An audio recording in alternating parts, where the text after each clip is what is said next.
We commit to uplifting the Gabrielino Tonva people, invite you to acknowledge the history, and join us in caring for this land. Madam, actually, let's do the flag salute. We have our Monterey Park Fire Explorers. Everyone, please stand.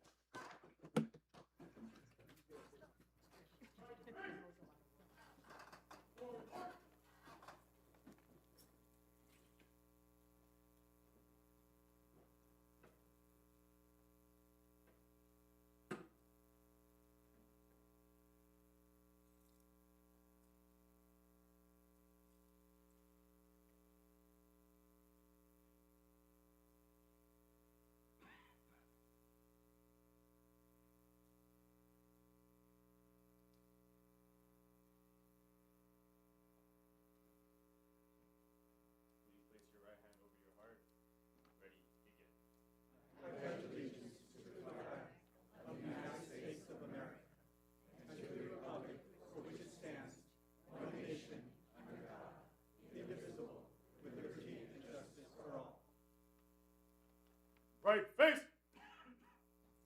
Forward march.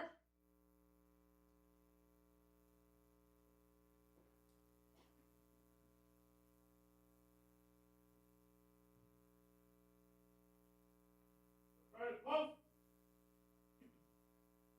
Pull it. Flag salute. About face. Forward march.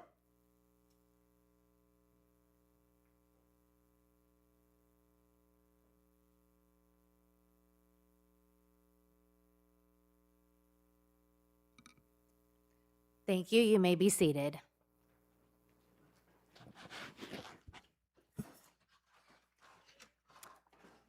Madam Clerk, may we get a roll call, please? Thank you. Councilmember Go. Present. Councilmember Wong is absent. Councilmember Sanchez. Present. Mayor Pro Tem Lo. Here. And Mayor Yang. Present. Thank you. We have a quorum. Thank you. Any agenda revisions or additions? No, Madam Mayor. Thank you. All right, then let's move forward. We have a few presentations this evening, starting with item 6A, presentation for the Monterey Vista Centennial Recognition. Could we invite the superintendent and the representatives up, please?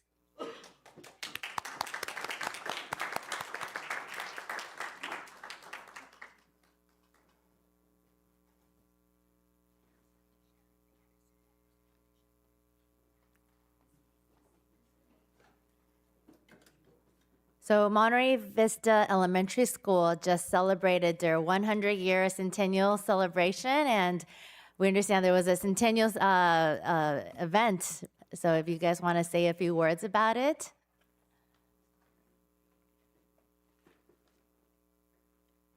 Okay, good evening, Mayor Yang and the Monterey Park City Council and our guests here. Thank you so much for recognizing this for our school.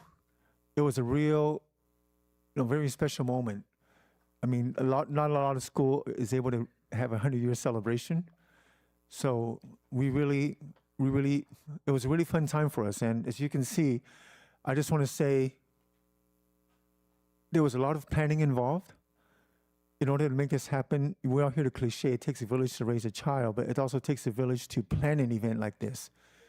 Everyone here, from our superintendent, our school board, our teachers, really made this happen. And I just want to say also to one of our teachers who's here, Mrs. Fong Win. She really was the mastermind behind this. We planned this over a year ago. Just a lot of, events we had. We had students' performances. We also made it a writing activity, through the ages, with music through the ages, as well as through the decades, special moments in every decade starting from 1926 to 2026. And also it was all support we got from the school district, because when we had the event on March 20th, we had lights, canopies, chairs. It was a full production, and it really could not have happened without everyone that's up here. So And then, of course, the city, they've always been so supportive. And I can see two familiar faces here. It feels like I'm almost at a Garvey School Board meeting with Mayor Pro Tem Henry Lowe and Councilmember Vin No, who is former Garvey School Board member. So it's really nice to be here to see familiar faces and also our city council as well. So thank you so much for this award for our school. Everyone here is much more deserving than myself or the school, but we truly appreciative of all that for you. And also want to thank my wife. She's here taking pictures, but she's also always there to support my personal career. Thank you. Oh, go ahead. So I will just share some remarks really quickly. Good afternoon, everybody. My name is Andy. I'm currently the Garvey School Board President, and I'm here together with my board colleagues, Board Member John Nunez, Board Member Maureen Chin, and Board Member Paul Duran. And so I just want to say thank you so much for the partnership that you all give as the city, right? We have two schools within the boundaries of the city of Monterey Park. We're a school district that covers across 3 cities. But again, I would say a special relationship, at least in my heart, representing the Monterey Park side of the Garvey School District. And so incredibly grateful for your partnership. And I just want to also shout out again two alumni of the Garvey School Board, Vin and Henry, who actually donated and supported. I don't know if you asked your council colleagues as well to donate and support, but donated and supported to our mural that we installed at Monterey Vista, and also showed up to our centennial celebration. So really grateful for that level of partnership, that level of dedication, and remembering that schools are an institution, are a sacred part of our community, and something that we hold and treasure dearly. So thank you all so much. 100 years is certainly not a short time. We are so grateful to have had the opportunity to serve a beautiful community like Monterey Vista for the last 100 years. We are very, very proud of our services in developing many generations, probably 4 or 5 generations of very strong and impactful leaders, including a couple sitting on the board right now. So with that said, we are, of course, this would not have happened without a very strong dedication from an amazing team of our staff. We have a couple of teachers here from Monterey Vista. Thank you so much. We have no idea how hard they work every day, every second in making an impact. So we are very blessed also because of your support, your passion, your shared passion, and your strong leadership. It does take a village, a strong community to nurture our leaders. And thank you so much. So we do look forward, we stay committed to the next 100 years. We believe, or at least I believe, that the next 100-year celebration, our bicentennial, right? Did I say it right? Bicentennial celebration even will be more amazing. Even though I probably will not be celebrating in physical terms, I probably will be yelling and shouting and cheering in heaven, sharing the joy. I know that Monterey Vista has created a strong history, and it will continue to thrive as a community. Thank you so much for your support and recognition. Thank you. I apologize, Anita. Okay. Sorry, I just have actually one more thing to add. I completely forgot. But we gave our flowers to superintendent, the board, the staff. But thank you so much, Principal Hing Chow, for your service to the school. How long have you been principal again? Almost a quarter century. Almost a quarter of a century. I was about to make a comment about it's longer than I've been alive, but right. So thank you so much, Principal Hing Chow, for your dedicated service to Monterey Vista. We love you. The community loves you. Thank you for giving so much of your heart to the community. So thank you. Thank you so much. Madam Mayor, if I can Congratulations. Yeah, I'm sure my colleagues have some words to say. Sure. Well, I just wanted to say, actually, Hing, when I was elected to the Board of Education 2003, I think you had just been promoted to be principal, or if not already. And so I think, a lot of the school districts, the schools' achievements are attributed not just to your leadership, but that of the PTA. If I recall, Anita, if it's true that Monterey Vista has always had almost near 100% membership in this PTA by its parents, right? Yeah, and that's very important, because when we talk about school achievement and having a strong school community, parental involvement is very key. And I think it's always been a source of pride that Monterey Vista has 100% involvement of its parents in the PTA. And I think that speaks volume to the love that people have for their community school. And so again, congratulations. And again, it's no secret that this is also one of the highest scoring schools in Monterey Park, and probably because of the dedication of its parents, students, and the teachers. Many of whom have been teaching at that school site for what, 40 years now, if not longer. Yes. Yeah.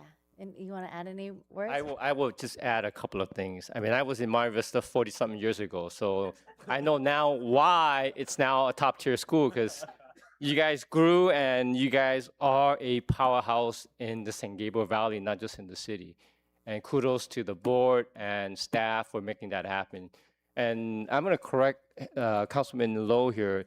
It's still 100%, but you got people like us who are actually on the PTA when we don't have kids there. We're just involved. So they have not only the parents, but also the community involved in the PTA being members. So kudos to that. And I was there at the celebration. It brought a lot of joy, a lot of memories. We had alumni classmates, alumni people from each year. And we had the teachers retired and people who actually left the district came back and celebrated. That tells you a lot, because it's people who are vested, who are part of the community, who's either left the community, but they've come back to celebrate. So it tells you the legacy that the school and the administration and everyone here kind of just brought everyone back together to celebrate. I know I won't be here for the next 100 years, but I'm thinking Henry's gonna be here.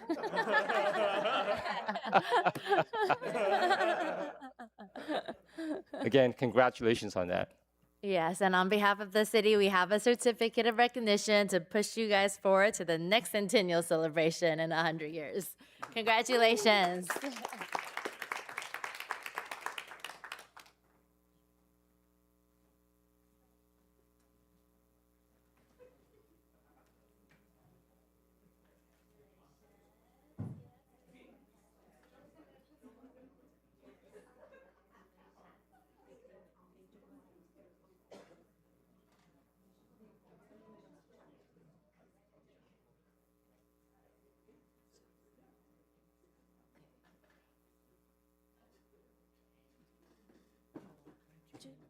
Oh, okay, okay.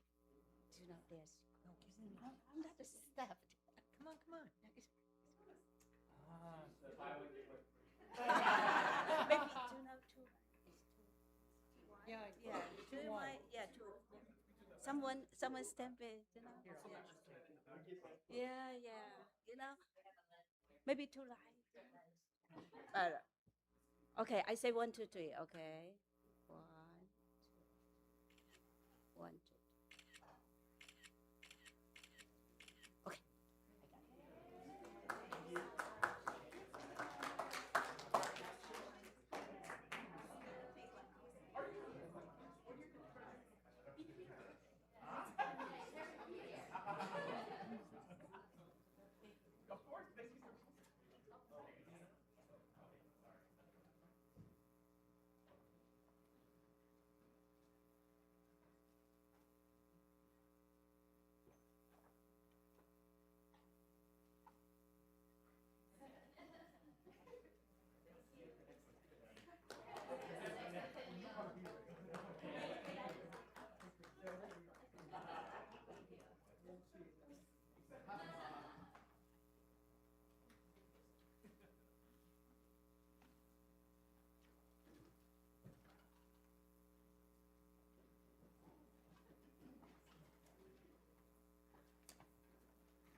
All right, and we have another exciting presentation, 6B, Alhambra Education Foundation. They had the Service to Education event recently, and so we have certificates to recognize all of the award winners. Could everyone who is part of the AEF, Service to Education Gala, come up? Okay, and Dawn is representing the AEF board.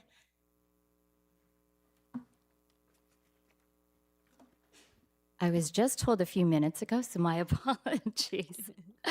Good evening, Mayor, City Council members, and dedicated staff. On March 21st, the Alhambra Educational Foundation had our service award dinner and gala. And because a few of you were not able to join us, we are bringing the gala to you. We had 7 honorees. Craig Realty Group is our business honoree for their partnership with AEF and continued support. Our community organization honoree is the Boys and Girls Club of West San Gabriel Valley and East Side for their dedication to empowering the youth in our community to reach their full potential. Teresa Ibarra Ala, Vice President and Alhambra Council PTA VP, is our community volunteer honoree for her decades of service and passion in community activism. Our education honoree is Jose Sanchez. Alhambra High School social science teacher and just for you, Jose. Yeah. And championship academic decathlon coach for his tireless dedication to his students, our families, and our community. Our government honorees are the City of Monterey Park Recreation and Community Services for their continued partnership with AEF and their dedication to enriching the lives of all residents citywide. And I know this firsthand because I observed Director Robert Aguirre give a civic engagement lesson to Debbie Yamamoto's 2nd grade classroom at Monterey Highlands Elementary School. Robert is a natural teacher, so engaging, and now there are a group of 2nd graders ready to become civic leaders. So thank you so much, Robert, for that. And last but not least, AEF's Lifetime Achievement honoree was presented to the Honorable Bob Jin, who is here also with his wife, Diane, who has a long list of accomplishments. I'm not even going to start to try to list them all, but one of the most notable is his 24 years serving as an elected member of the Board of Education for the Alhambra Unified School District. So congratulations, Bob. Thank you so much. A sincere and heartfelt thank you and congratulations to all of our honorees. And then we also, I think all of you, did you all receive? Yes, one of our booklets that and Jose, you should have one because, yeah, Natalie, no, I know Natalie was there. Oh, okay. She was there to accept the award on your behalf. And we were so happy to see the video of you and your students. That was a highlight of the evening. Next to Bob's family and all of his little heads bobbing up and down. You should have seen that. That was wonderful. So thank you so much to all of our honorees. And Thank you, Dawn. And yes, we have certificates of recognition for all 7 honorees.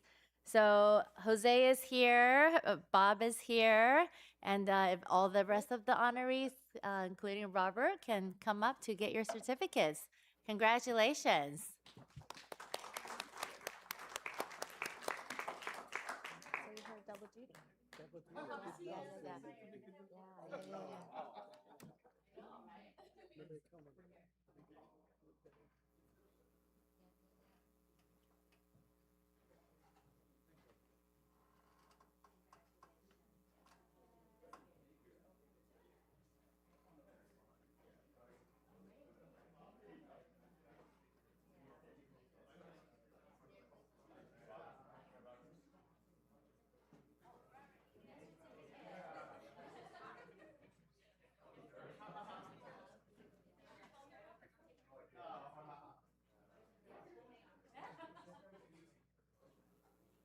Bob, I'll take a picture and send it to you.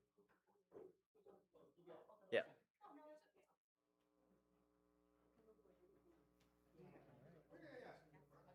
Are you guys gonna need to get a little closer together? Okay.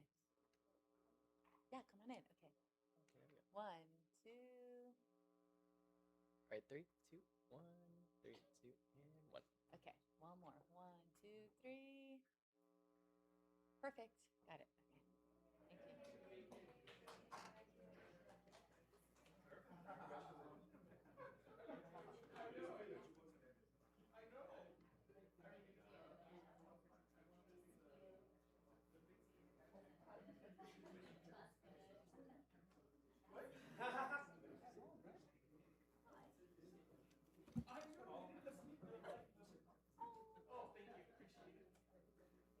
you.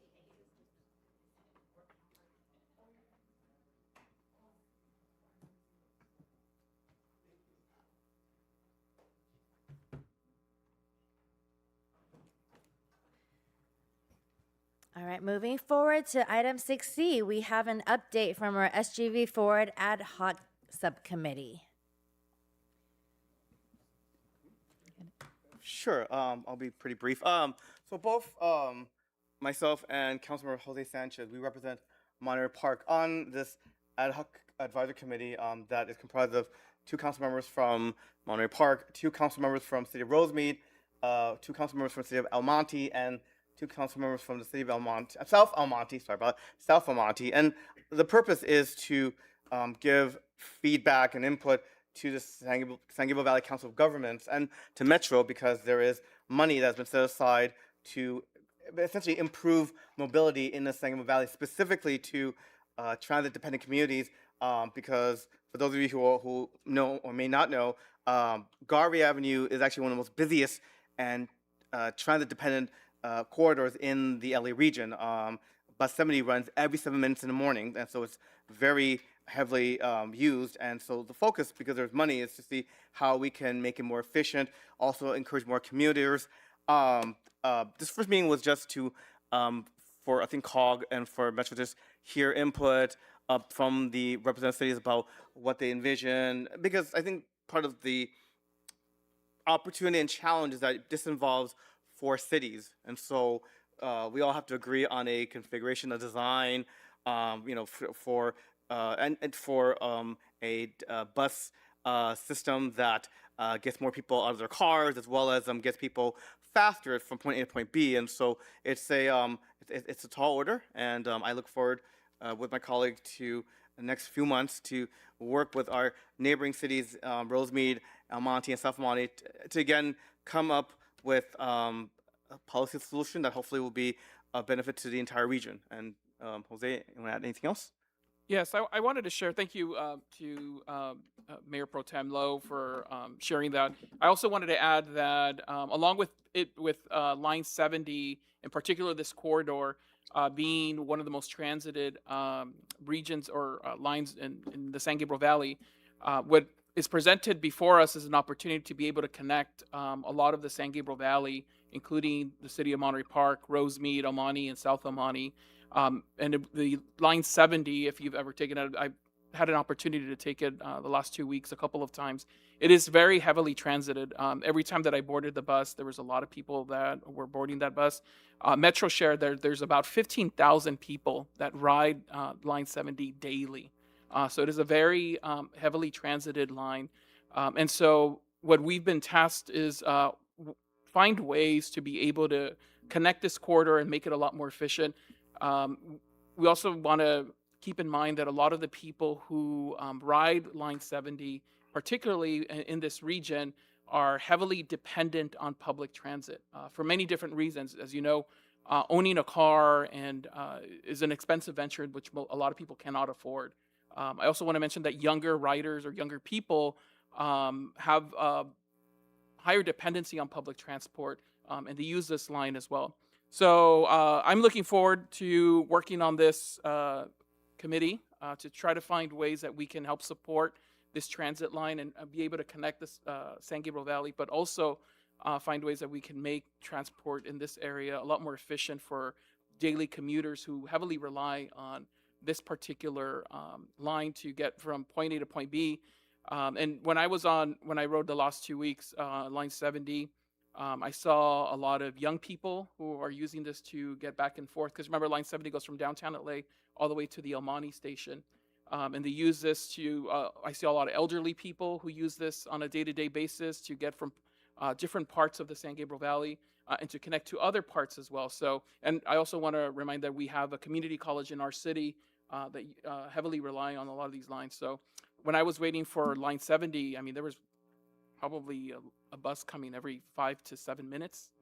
So it's like I said, every bus seemed pretty full. So anyhow, I wanted to share also that our next committee meeting is open to the public. You're more than welcome to join.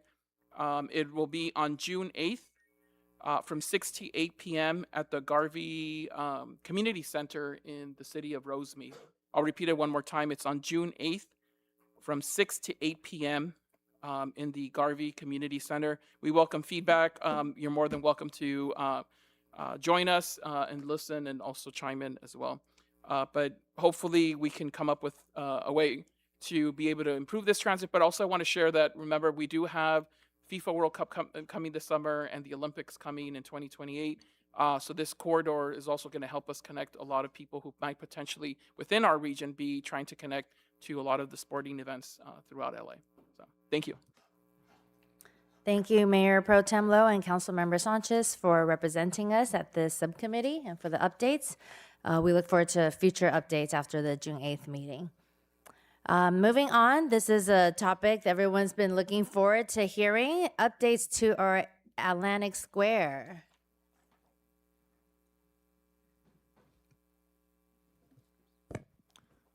Honorable Mayor and City Council. I'm Tim Howe, Director of Community Development. I'll provide a brief introduction before we get to our speaker. In December 2024, the City of Monterey Park entered into a development agreement with the shopping center owner and operator, TRC, of the Atlantic Square Shopping Center. That development agreement incorporated a number of obligations, including improvements and modernization efforts. The development agreement stipulates a compliance review on an annual basis, and as part of that review, staff reached out to TRC for a response. They provided a response. We subsequently followed up with the council subcommittee for a site visit to review the various improvements that have occurred over the past year or so, and followed up today with this update. Here with us tonight is a representative from TRC, Byron De Aracal, with a presentation providing that update. Byron? Thank you, Mr. Howe. I appreciate it very much. Mayor Yang, Mayor Pro Tem Lowe, and council members, it's good to be able to visit with you tonight and share with you some important updates on the progress we've made at Atlantic Square under the auspices of the Business Recovery Development Zone, which governs the property, the development agreement that we entered into with you that implements many of the provisions in that development zone, and how that's helped the center immeasurably over the past 18 months. So if I could have the next slide, please. So really the development agreement that we're kind of looking at tonight and evaluating how we performed thus far is kind of an agreement to work together on really three critical issues as we saw it for the center. One was to establish the Business Recovery Development Zone, which is in many ways pretty unique in Southern California. We think that it was pretty smart to put something like this in place, particularly coming out of the COVID pandemic. And it gives property owners the ability to kind of write a prescriptive zone for their property in exchange for entering into a development agreement with the city, so certain public benefits are realized in providing that zoning. And so the Business Recovery Development Zone, putting in place prescriptive zoning for the center, and then entering into the development agreement to achieve certain improvements. And those were kind of the objectives of the overall development agreement. Next slide, please. So the DA really created a roadmap for progress. It set pathways for a pathway for shopping center modernization. It established process and milestones for prospective redevelopment, and I'll touch on that a little bit later in my presentation. Hopefully I won't take too long because I know there's a lot of people want to talk about other important issues. And adopt some zoning rules tailored to market demand. Just to touch on that a little bit, this Business Recovery Development Zone and the development agreement, what it allowed us to do. Atlantic Square, prior to this agreement and the bird zone overlay, was governed by a CUP that stretched back to 1989. And it was pretty restrictive. It limited us to 5 restaurants in the center. It limited personal service uses. It wasn't necessarily a bad thing back in 1989 when the center was redeveloped, but over the subsequent 20 some odd years, it became obsolete given everything that's going on in the retail sector. So the development agreement and the bird zone allowed us to kind of write our own code, so to speak, relative to land uses. And that has been really, really beneficial because it's prospective tenants now have certainty about what's permitted on the property. They feel good about knowing the process they may or may not have to go to get through to get their permits, whether it's a use permit or a minor use permit or administrative use permit. It's provided the clarity that's very important for tenants and for us as well in cultivating a tenant mix. So those were kind of our roadmap for progress, and I'll have you go to the next slide, please. Really, the bulk of the work over the last 18 months is focused on Building C, which is the building just south of the northernmost building that's across from Boston Market. We saw that it had some prolonged vacancy there. The infrastructure was very old, and we realized that if we wanted to curate a heavier food and beverage tenancy in that particular building, we were going to need to upgrade the infrastructure. So in one particular section of the development agreement, we were tasked with submitting certain number of building permits for all the work that we were going to do. The city did a great job in reviewing plans and getting permits turned around quickly. And we were able to commence our work within the 180 days we were required to do after the approval of the development agreement. And then we completed our work at the end of 2025. So it took us less than a year. And the city signed off on permits and closed the file in 2020. Well, when they were supposed to, we were good. So Building C is done. I will go through some improvements, some pictures so you can see actually what we've done. We have our first tenant in that end of the building that was renovated, the Latina Medical Center. And I will touch on some leasing issue aspects. Good news on the leasing front when I get towards the last half of the presentation. But in terms of the shopping center modernization improvements, our requirements under the development agreement for Building C have been fulfilled. So I can have the next slide, please. Thank you. So likely the very largest capital expenditure in Building C, which, by the way, was several $1 million of CapEx just for this one building, was the upgrading of switchgear. And the equipment you see there is basically to modernize the building from an electrical service standpoint. It is quite an effort to get that kind of electrical equipment when everybody else wants it, and the lead times are long, but we were able to get it done. Next slide, please. Building C needed a new roof. We put a new PVC roof on it, and we added new HVAC equipment to the top. Several of the HVAC units on top are pretty old. We have new tenants coming in. We needed upgraded tonnage on HVAC equipment. Next slide, please. Because we want to curate more food and beverage tenants in this particular building, we added two 1,500-gallon grease interceptors right out in front of the building in the parking lot. There's subterranean. Those are installed and ready to go. Next slide. And then we added and rerouted fire and domestic water lines because we had to, because of path of travel work we did next to the switchgear, which you'll see in a moment.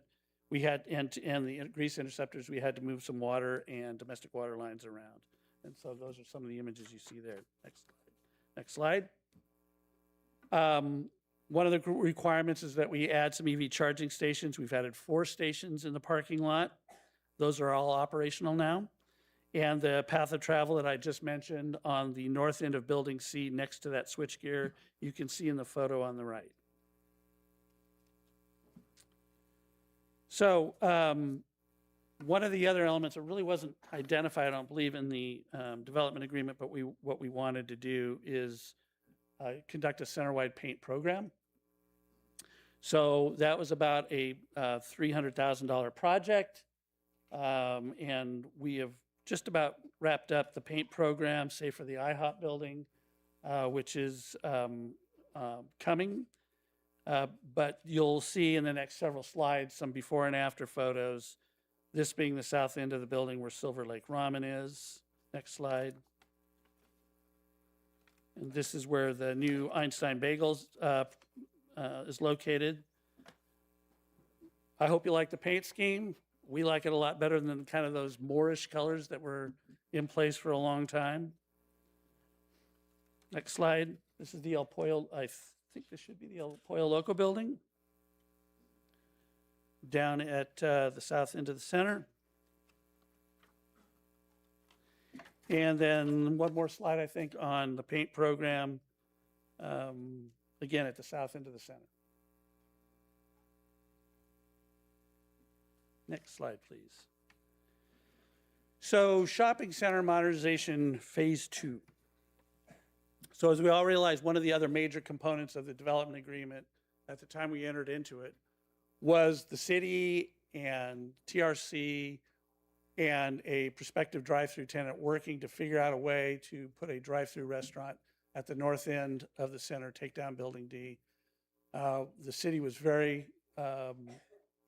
worked very hard to work with us on developing a signalized intersection design that was necessary, that the tenant needed to ensure that traffic control in and out of the center was effective enough that would support a drive-through restaurant that was not located on the street. It was interior to the center.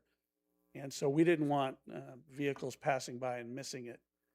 So ultimately, despite our best efforts, we weren't able to come to terms with that drive-through tenant. We weren't really able to button up final designs elements on the intersection. So we decided that we would not proceed with that, and we're pivoting now to understanding that probably a drive-through is not going to work in that location, that we need to upgrade Building D, which is the building that's there now, same way we did with Building C, and begin making efforts to re-tenant that. So a lot of the work that you see in Building C that has been completed will be shifting over to Building D. We're going to be focusing there now. Be another multi-million-dollar capital investment.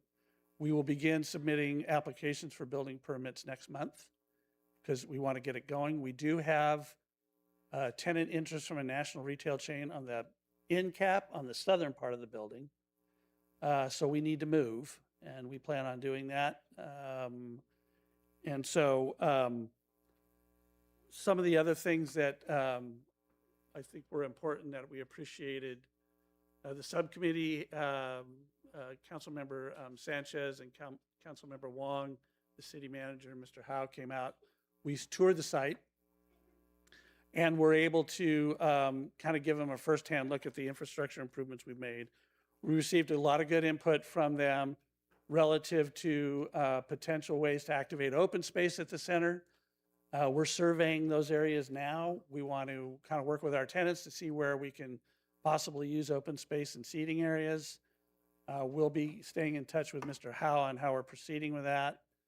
And I appreciated the input we received. Also, we're trying to engage the community in the economic development sense outside of the center, outside of just the operation of the center. I had a good meeting with Mr. Howe and Joseph Torres regarding ways we might be able to provide resources, expertise to assist the Susan Rubio Entrepreneur Center that's just opened at ELAC. So we had a really good meeting. We're going to have a meeting with Dr. Trujillo in a couple of weeks to kind of get some more detail about what they're looking for. We think we have the ability to offer some good information to prospective tenants or businesses in the community that are taking advantage of the center to help them understand how leases work, how to select a space, what CAMs are, so that they all have an understanding before they go in and make business decisions. We think that's an important area where we think we can help. So we'll have a discussion with Dr. Trujillo in a couple of weeks. But as you'll see in this Building D, those are all the infrastructure improvements we plan to make in Building D. And again, we have some pretty hot interest in that large end cap to the, if you look at the picture on the right, where the three arches are. We have a national retail chain that would really like that space. We got to do some building work first. So let me move to the last slide.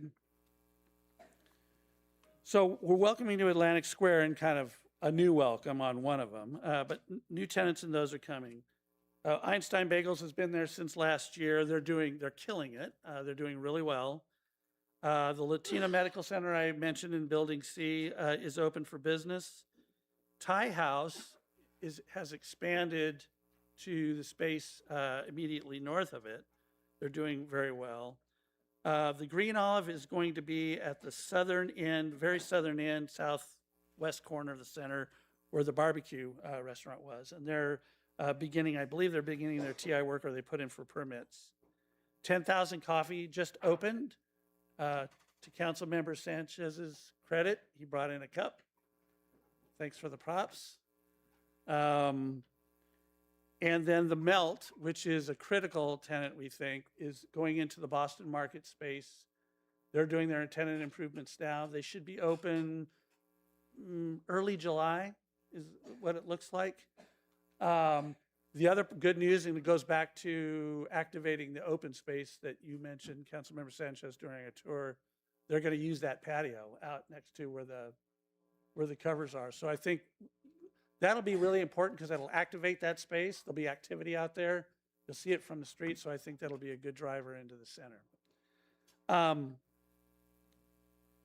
The really good news is, and some of you know more detail than I can share here.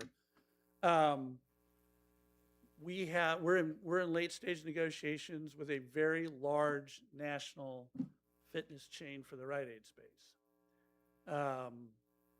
That is pretty close. Hopefully by mid to end summer, we'll see. But that personal service, that fitness use will drive so much activity in the center of the property and really give us an ability to market the rest of the center to other personal service uses and food and beverage uses.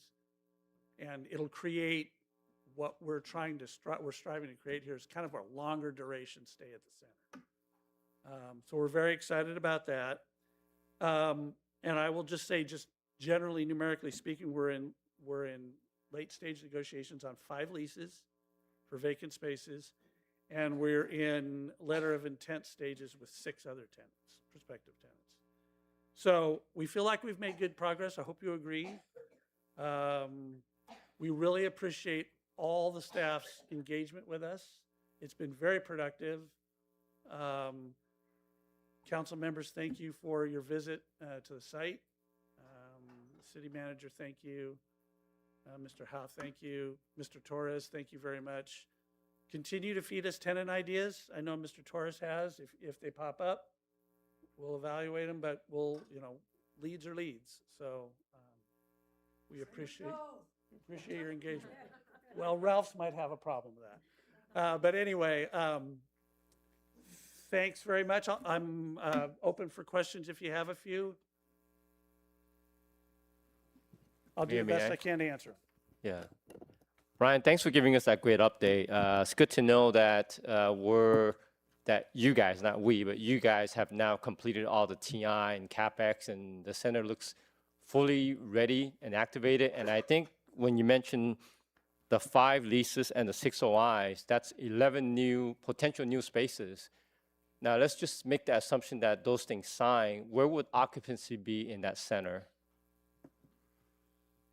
Oh boy. You mean percentage-wise? Percentage-wise, whatever you want to decide. Rent or percent, probably square feet-wise is easier for everyone to understand. Yeah, well, it'd probably be easier for percentage. I mean, we'll be 85% leased, 90% leased. Okay. So that means you're about 75 right now, and that takes you to 85. Yeah, but I'm not the SVP of leasing, so I'm going to go back to the office in Manila. All right, let's give them some hand here, and I think the council members will continue to feed the right. We're better off than we were base. 18 months ago. Let's put it that way.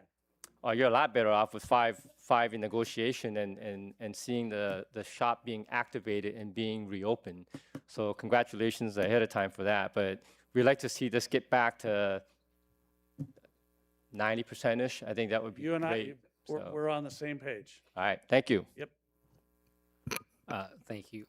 Brian, just echoing what Councilmember Go already said, appreciate all the effort that's gone into making sure we're filling some of these vacancies. I know it's been a long time coming, especially that neighborhood, but throughout the city and even our neighbors have long been wondering what's going to happen here and how are we going to revitalize the shopping center here. So really appreciate all the effort that's gone into this. I know it's a tough retail environment still, and appreciate that we are still a destination for some of these shops, and look forward to hearing once these leases are signed, the announcement of some of the hopefully the new tenants too. Indeed, Councilmember Wong. In fact, Joseph has been really good, and we've got some new tenants open. So I know you guys came out for the Jumpin' Lobster open. We should do something for 10,000 Coffee, and so we'll be happy to participate in that gladly.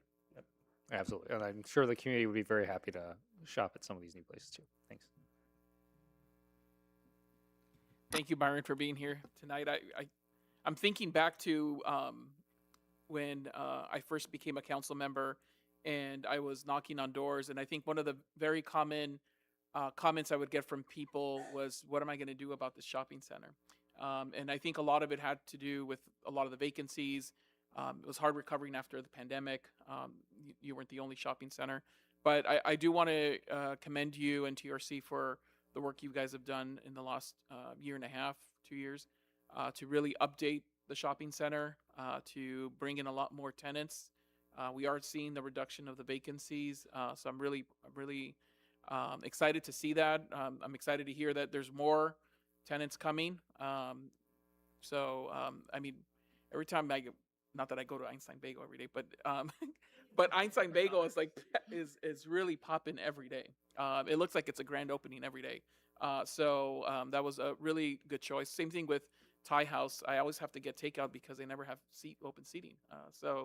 I'm glad to see that there's a lot of, within the last years, Einstein Bagels, the coffee shop that just opened this week, and then the other ones that are coming. But also, the Silver Lake Ramen, still very popular, I see. So great to see a lot of activity happening. I'd like to see a lot more, and I know that we're still conversing about how to make the shopping center not just a place where people go and buy something and then leave, but also be able to, as a place to congregate. I hear that a lot from ELAC students who want a place where they can sit down, eat, do homework, work, and do all those things. I saw that at this coffee shop that I just went to, the 10,000 coffee shop. But I see them throughout but a lot of the open spaces that we have, the more we can make it into little community spots where people can gather and eat their foods, so they don't feel like they have to rush out, would be amazing, especially for a lot of our ELAC students. So looking forward to continue to work with you. I encourage you to come back and give us more updates as we get more tenants coming in that area. Also appreciate the beautification aspect in terms of the painting that went into the shopping center. My wife was talking about the shopping center this past weekend and telling me about how updated it looks now compared to where we were at a couple of years ago. She remembers going to the Miller's Outpost, I think I shared with you, and hanging out there after school all the time. So very appreciative of that. And let's continue the dialogue and continue to work together. Making your shopping center work great is also great for Monterey Park. Okay, so thank you. Yeah, and council member, I know, our focus now is totally on Building D. We've got to get that fixed up and filled up, and that's our total focus right now. So I do have one recommendation. Yes, sir. My daughters really want ice cream in that shopping center. Yes, you've mentioned that. And I'm not sure. And I told them I would mention it to you again daughters, tonight. Especially after Baskin Robbins left. So, we need to find a new tenant for that section. Yeah. And I'm sure everyone here has a recommendation, and I'm sure there's tons of people out here. Make sure you touch base with Byron before he leaves. Thank you, Byron. Thank you. Are you sure it's just your daughters? Yeah. Thank you, Mayor. I just want to thank you very much for working with the city and trying to find common ground on ways in which we could update the shopping center. I know for many of us, especially,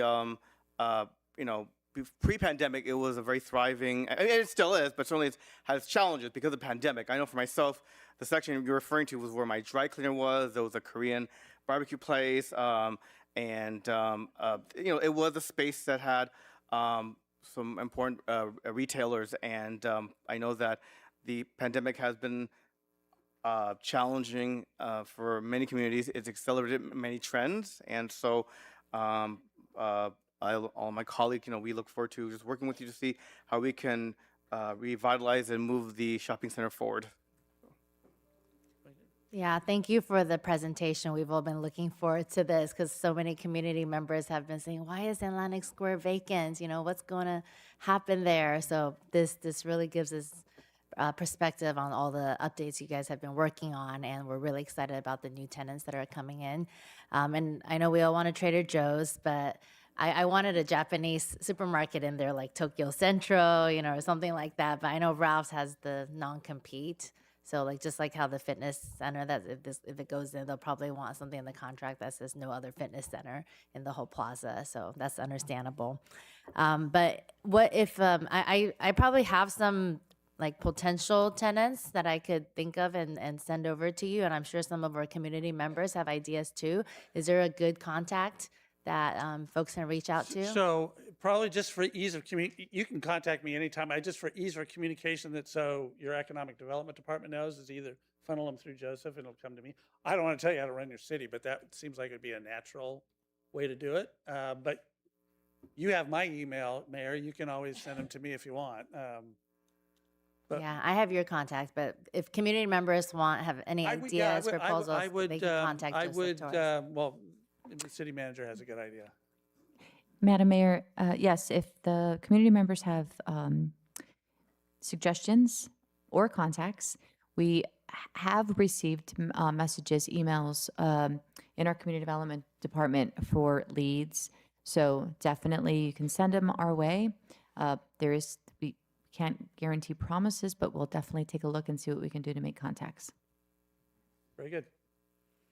Great. Thank you very much for the updates. I appreciate you being Thank here. you. Have a good evening.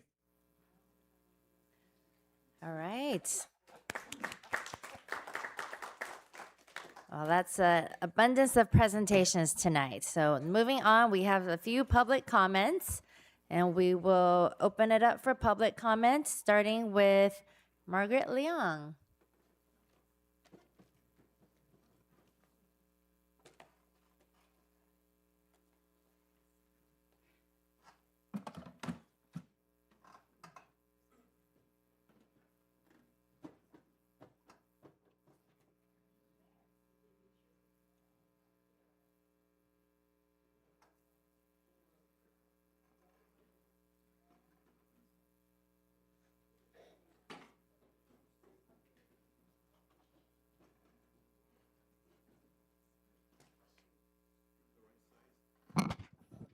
They are all the right sizes.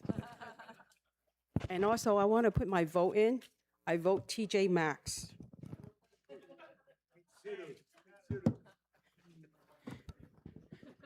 Yes, love your wife. So tonight, I think it's a great night. It seems like we have a lot of positive momentum going forward. So I would like to continue that. I would like to say good evening, Mayor Elizabeth, a member of the council. As president of San Gabriel Valley Power Up Beacon, it gives me great pleasure to present Certificate of Appreciation to each of you. Inez Alvarez, Robert Aguirre, and the city staff member for your valuable contribution in making the Save Barnes Park Pool 2026 Swim Award and Appreciation event on March 28, 2026, a great success. And one of my old directors used to tell me, making sure that you celebrate every milestone you have. And this is a great milestone. And before we turn the page to the next step, I just want to make sure that we capture that tonight because things are going really fast. So with that said, the SGV Pub would like to thank you for your park in making a positive difference in uniting and inspiring the community to be champions in the mission to build Barnes Park Aquatic Center. Your all-in positive attitude and collaboration alongside with the SGV, without a doubt, contributed to the success of this grand event. Appreciation for your support comes from the SGV pub's heart as well as from higher places. I noticed that Senator Sasha Perez, she did graciously wanted to recognize the City Council, Inez and Robert Aguirre for their support of the event. However, I believe that maybe of the amount of event you guys have today, the pub received word from Senator Perez's office that the city manager's office stated it was not necessary and would not need to send the certificates. But regardless, the city manager's office not accepting the certificate, Senator Perez recognizes their support. So I have tonight a certificate of appreciation to each of you. The award event recognized shined a beacon of light on the participating swimmer who poured their hearts into and gave it all, swimming laps at the Save Barnes Park Pool swim event.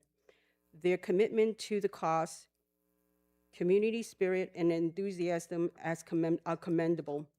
Through continued collaboration and steadfast commitment, unwavering support, and shared vision, we can together move closer to build the Barnes Park Aquatic Center and making the Monterey Park's vision a reality. With that said, I want to show you the certificate that we have put together for all of you tonight. And also, I wanted to congratulate the city staff and everybody that is contributed to this process. And it's an enormous congratulations to the city, Monterey Park, for being awarded the $6 million in grant funding through the California State Park Land Water Conservation Fund. Indeed, this is a spectacular milestone reached through the leadership of the City Council as well as Inez, our city manager, Robert Aguirre, who is the director of our Parks and Rec, and the staff's hard work, resolve, and commitment. Obtaining a $6 million grant in a highly competitive pool of applicants throughout the state of California is tremendous achievement of high praise and applause. These grant monies will support the revitalization of the Barnes Park Aquatic Center. Great things happen when you dream hard, work hard, and work together. Certainly, Barnes Park Aquatic Center will soon be a dream come true for Monterey Park and surrounding community. The SGV Pub would like to present a certificate of congratulations to the mayor and city council member and city manager Inez and Robert Gear. I just want to show you what it looks like. So we're gonna, because I only have one pair of hands, but I did give it to everybody else to come up and give it to you folks. So to make this, to facilitate this, is that okay? Okay, so I'm gonna put that apart. So.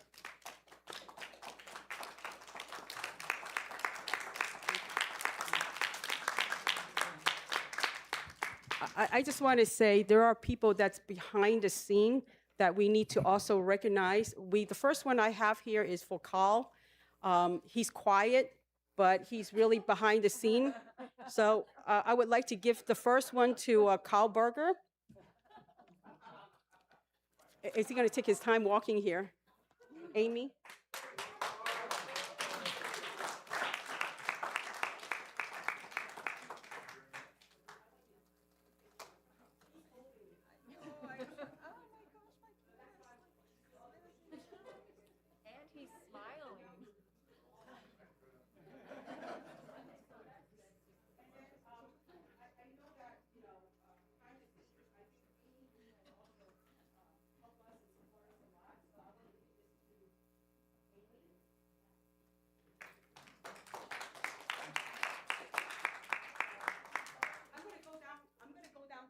So you guys, whoever has that will come up.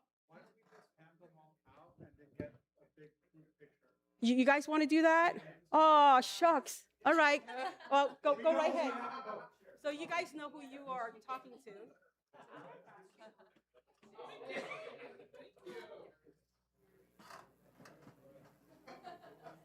Do you like it, Paul? I was worried about the color. What color is your office?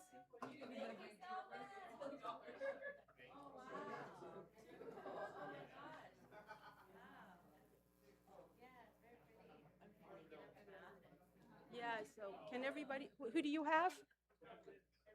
Oh, Henry, that's yours.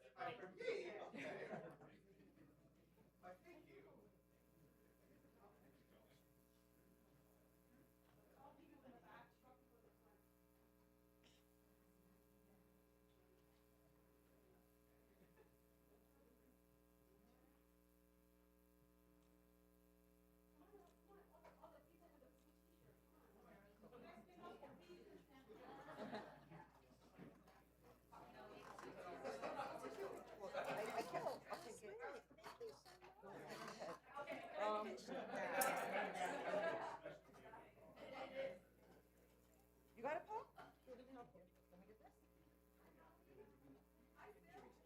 What happened? Are you okay? You know? Okay.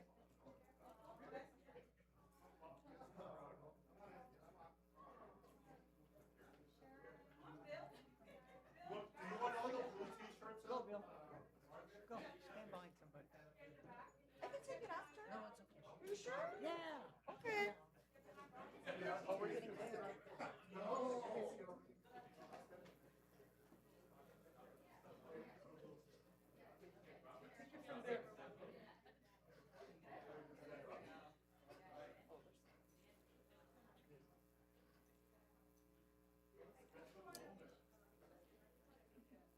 Not gonna all fit.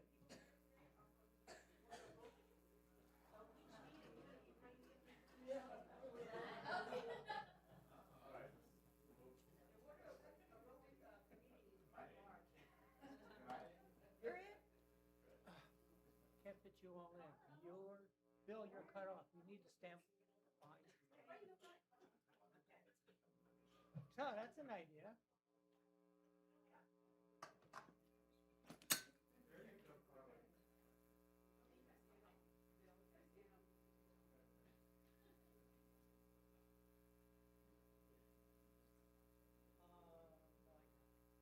Okay, 1, 2, 3.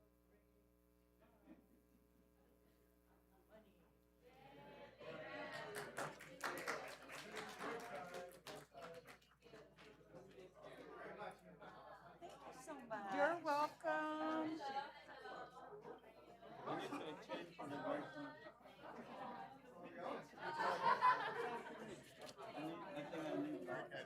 No, I picked that color for everybody for you. I just want to thank all the water aerobic folks that came out tonight. I know it's late, but really appreciate it.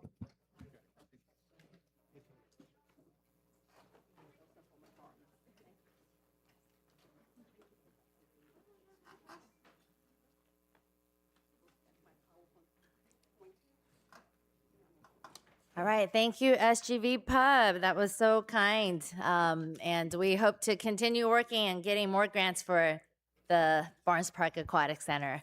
Next up, Dave Jones.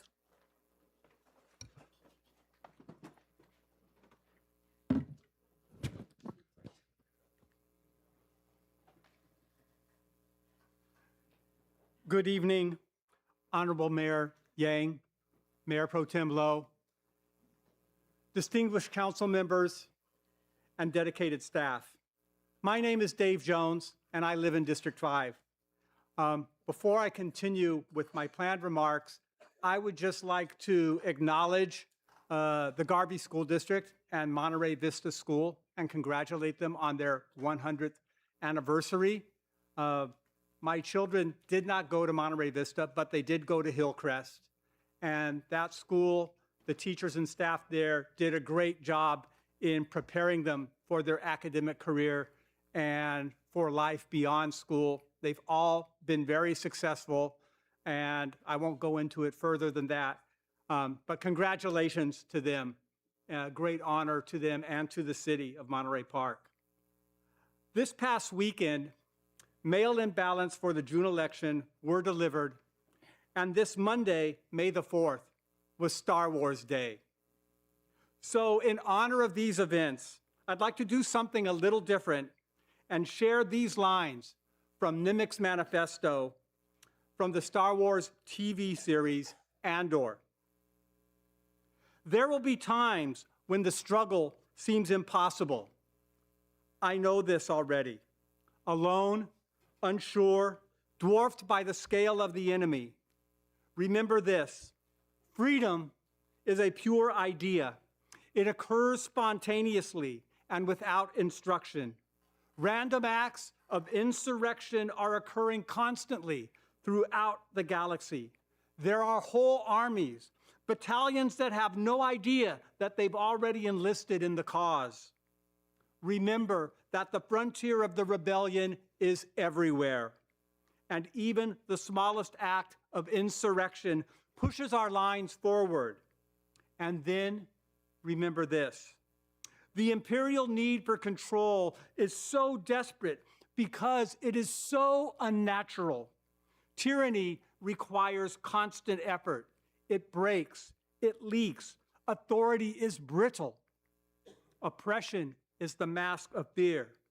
Remember that. And know this: the day will come when all these skirmishes and battles, these moments of defiance, will have flooded the banks of the empire's authority, and then there will be one too many.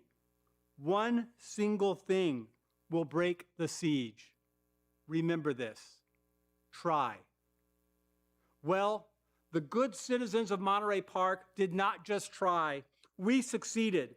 We took on a billion-dollar company and we won. But the fight isn't over yet.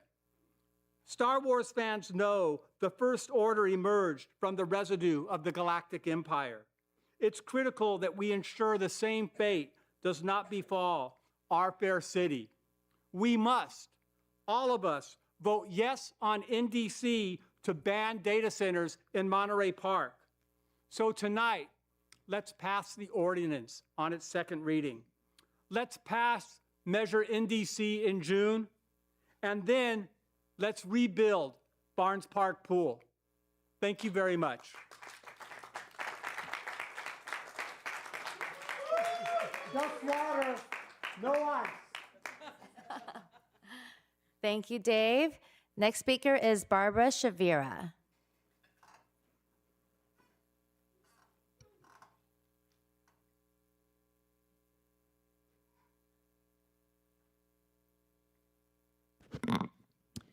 Good evening, Mayor Yang and council members and staff.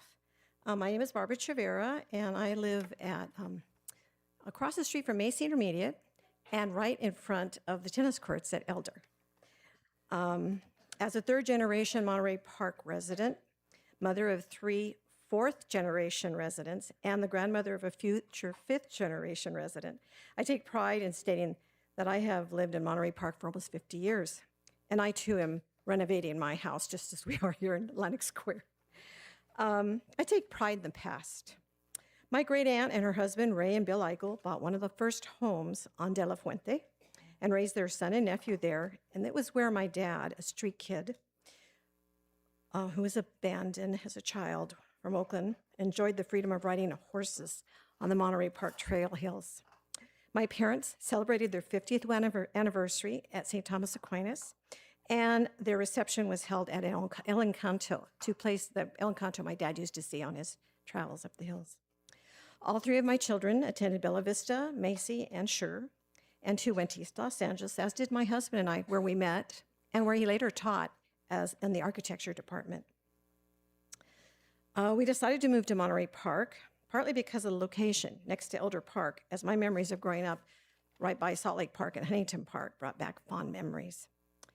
Richard and I have been strong advocates for the parks, not only for Elder, where my sons learned to swim and my late mother took her daily walks, but also Barnes Park, where my sons took their advanced swim classes and we went to all the different festivities, and also La Loma, where our children played on the Monterey Park Sports Club, and where my husband donated time to design the new bathrooms and snack shack and meeting room.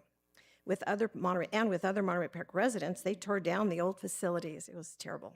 It is now 25 years later, and it is in need of repairs. And my husband was hoping that at some point, some group would like to put a mural of different sports that is going on there. So it's kind of a dream. And he was an artist too, not just an architect. As a former board member of the Montebello Unified School District, I was appointed liaison to work with the Monterey Parks and Recreation to maintain Elder Park through our joint use agreements. And later, when I lost my election, I was asked to work as a teacher at Macy, and I've been working there full-time until 2014, and now as a substitute teacher since then. Now I continue to be an advocate for Elder, and I'm currently swimming again with the water aerobics group on Tuesday and Thursday. Walking out of the locker room yesterday, seeing the young Manta Ray swimmers and numerous volleyball groups playing brought joy to our hearts to see them. I have faith in the future. Thus, I want to thank you for, one, trying to limit ICE's efforts in Monterey Park, supporting the citizens of Monterey Park to express their votes this June regarding the data center, continuing a city council tradition that included votes to determine whether or not to have huge billboard signs on the surrounding freeways, which was voted down, and working to get the Barnes Park pool renovated. I fully support this effort, but also want to remind you that, as we are painfully aware, when one pool breaks down, it impacts all the programs there, but also at another, like Elder, which has been severely affected. I must urge you to not only continue your efforts on Barnes Park Pool, but also to not neglect or consider closing down Elder, as the children and citizens in my end of the city will attest to that it is greatly valued there as well. Our 8th graders go there every year for their 8th grade celebration, where they celebrate leaving Macy Intermediate. So once again, thank you. Appreciate your support.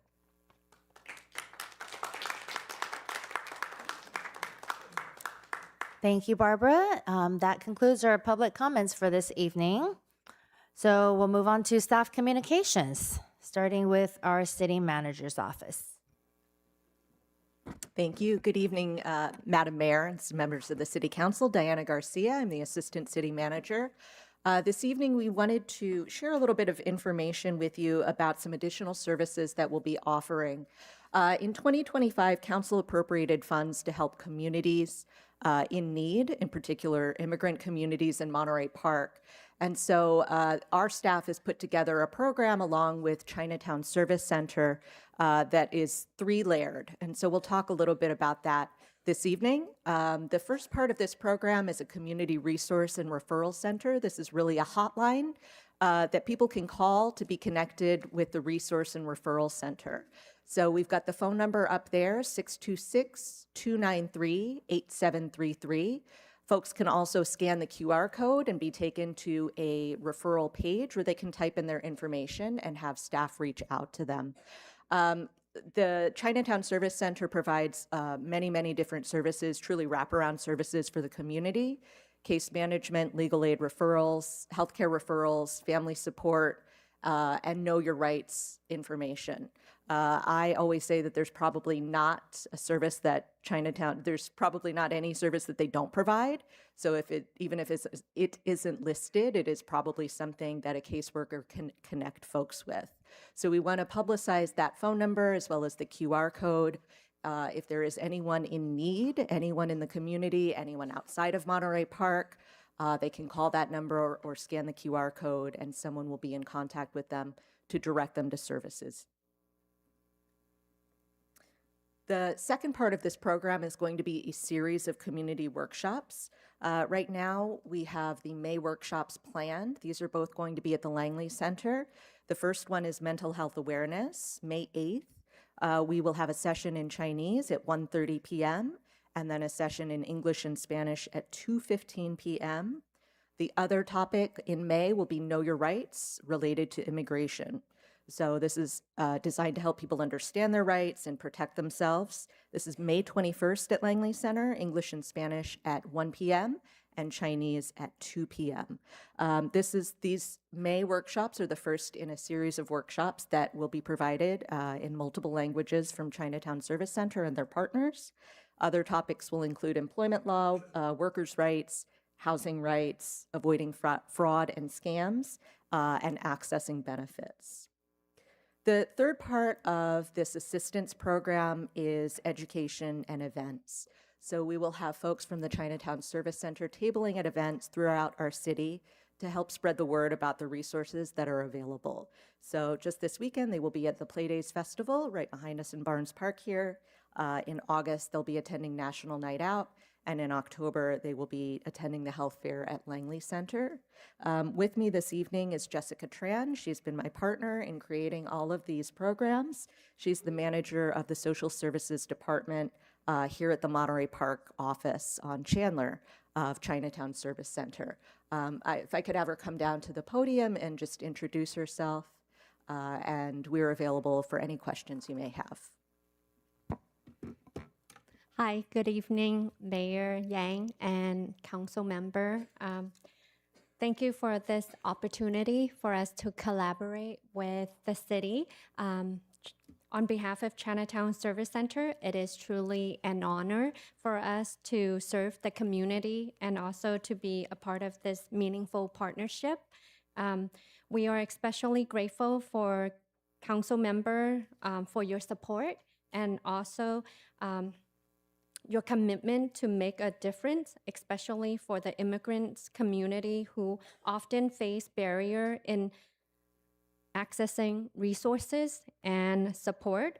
At Chinatown Service Center, we are dedicated in providing the best service we can with compassion, respect, and cultural understanding. Through this collaboration, we would like to provide resources, referral, and offer workshops that are informative and empowering to the community. And once again, we would like to say thank you so much for this opportunity and for your continued support.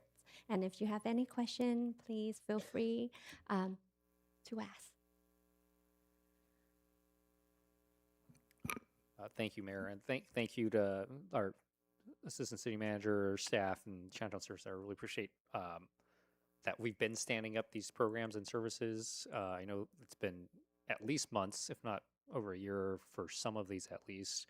And I know we're working on expanding some of these services, particularly, and I know these include some service around immigration and those that are seeking services around the immigration and legal help, particularly with the uptick in immigration enforcement actions and some of the rhetoric coming out of Washington, D.C.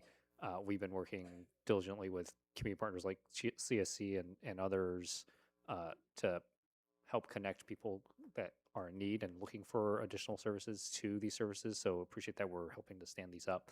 And we just note to staff as we start to get into budget season, if there are, to give some thought to what we might need to set aside. I know the council had set aside $50,000 to support some of these services for this budget year.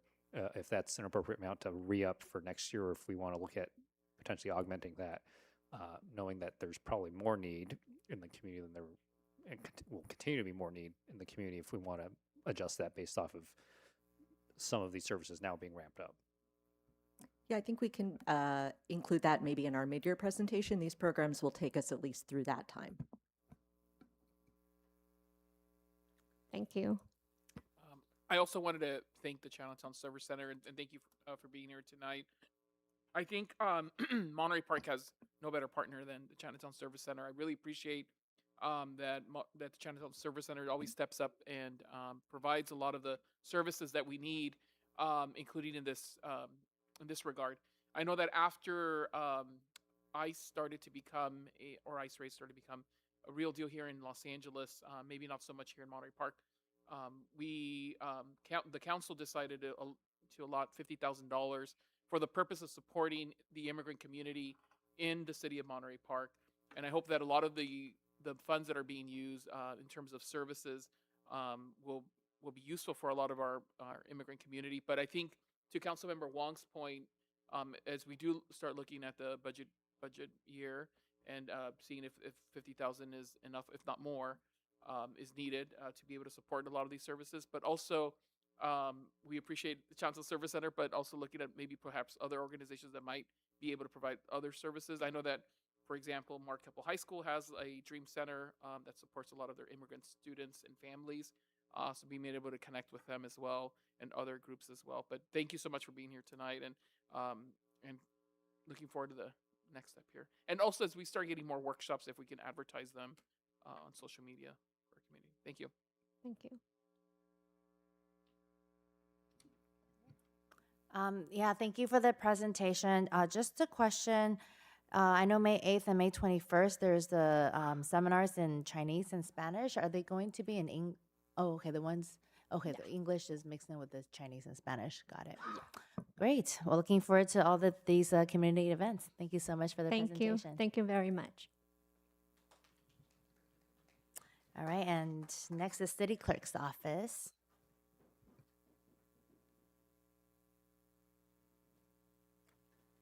Good evening, Mayor, Mayor Pro Tem, Council, committee members, and staff. My name is Helena Cho. I am the Assistant Deputy City Clerk. I'm here to provide information on the city's upcoming special election on June 2nd. Next slide, please. These are some key dates for the community members to be aware of. As of now, everyone should have received their vote by mail ballots. They started going out from the county on April 30th all the way up to May 4th, so everyone should have already received their ballots. Voter information guide, your sample ballot booklet, will be arriving May 12th. Everyone should have received their state book by now, but your local election book will be coming by May 12th. The last day to register for this election will be May 18th. There are chances to register at vote centers should the need come. Vote centers are going to start opening starting May 23rd. All vote centers will be open by May 30th. In Monterey Park, we have four vote centers. We do have a 10-day center that will open on the 23rd. That will be at Union Church. Their address is 201 South New Avenue. Vote centers open from 10 a.m. to 7 p.m. On election day, vote centers will be open from 7 a.m. to 8 p.m. Just another friendly reminder, voting is on June 2nd. Next slide, please.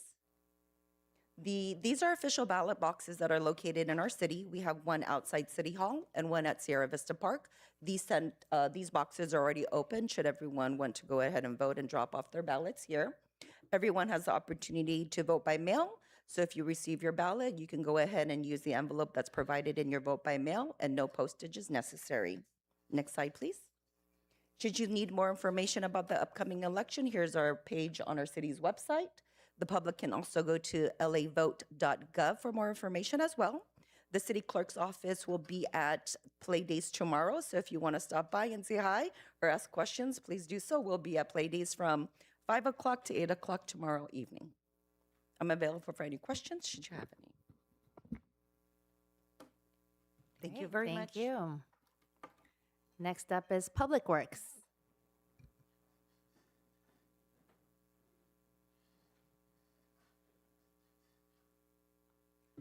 Hi, good evening, Mayor, Council, committees, and staff. My name is Beverly Garcia. I'm a management analyst for the Public Works Department. I'm here to invite everyone to our upcoming open house event. The event is in recognition of National Public Works Week, celebrated annually during the third week of May, which honors public works staff.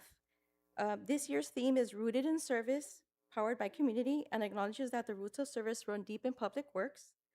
The event will be held at the City Yard located at 751 South Alhambra Avenue on Monday, May 18th, between 4 p.m. and 7 p.m. Vendors with informational booths and exhibits will be there to educate visitors on what Public Works does and to highlight the impact Public Works has on our community.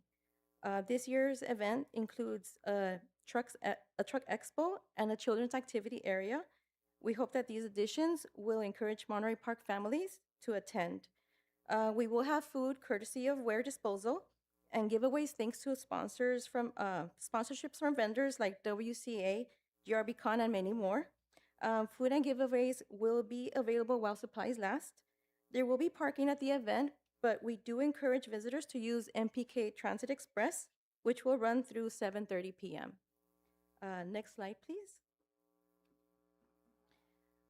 Also like to let the community know about our compost giveaway. We will be having a free compost giveaway event on Saturday, May 9th from 8 a.m. to 11 a.m. at Garvey Ranch Park's west entrance near 751 South Alhambra Avenue. Bag compost will be available on a first-come, first-served basis. There will be a limit of 2 bags per resident. For residents needing more compost, loose material will be available for self-service at the event. Thank you, and that concludes my presentation. Apologies, Madam Mayor, members of the council, we're having a little technical difficulty. The information that Beverly shared tonight is on the city's webpage and our calendar section. You can find the Public Works flyer, open house flyer there, and also the compost event for more information. So we apologize for not having that. We apologize for not having that available tonight on the screen. Yeah, and I believe it's also on the city's social media Instagram account too. That's correct. Thank you. All right, next up is Recreation and Community Services Department.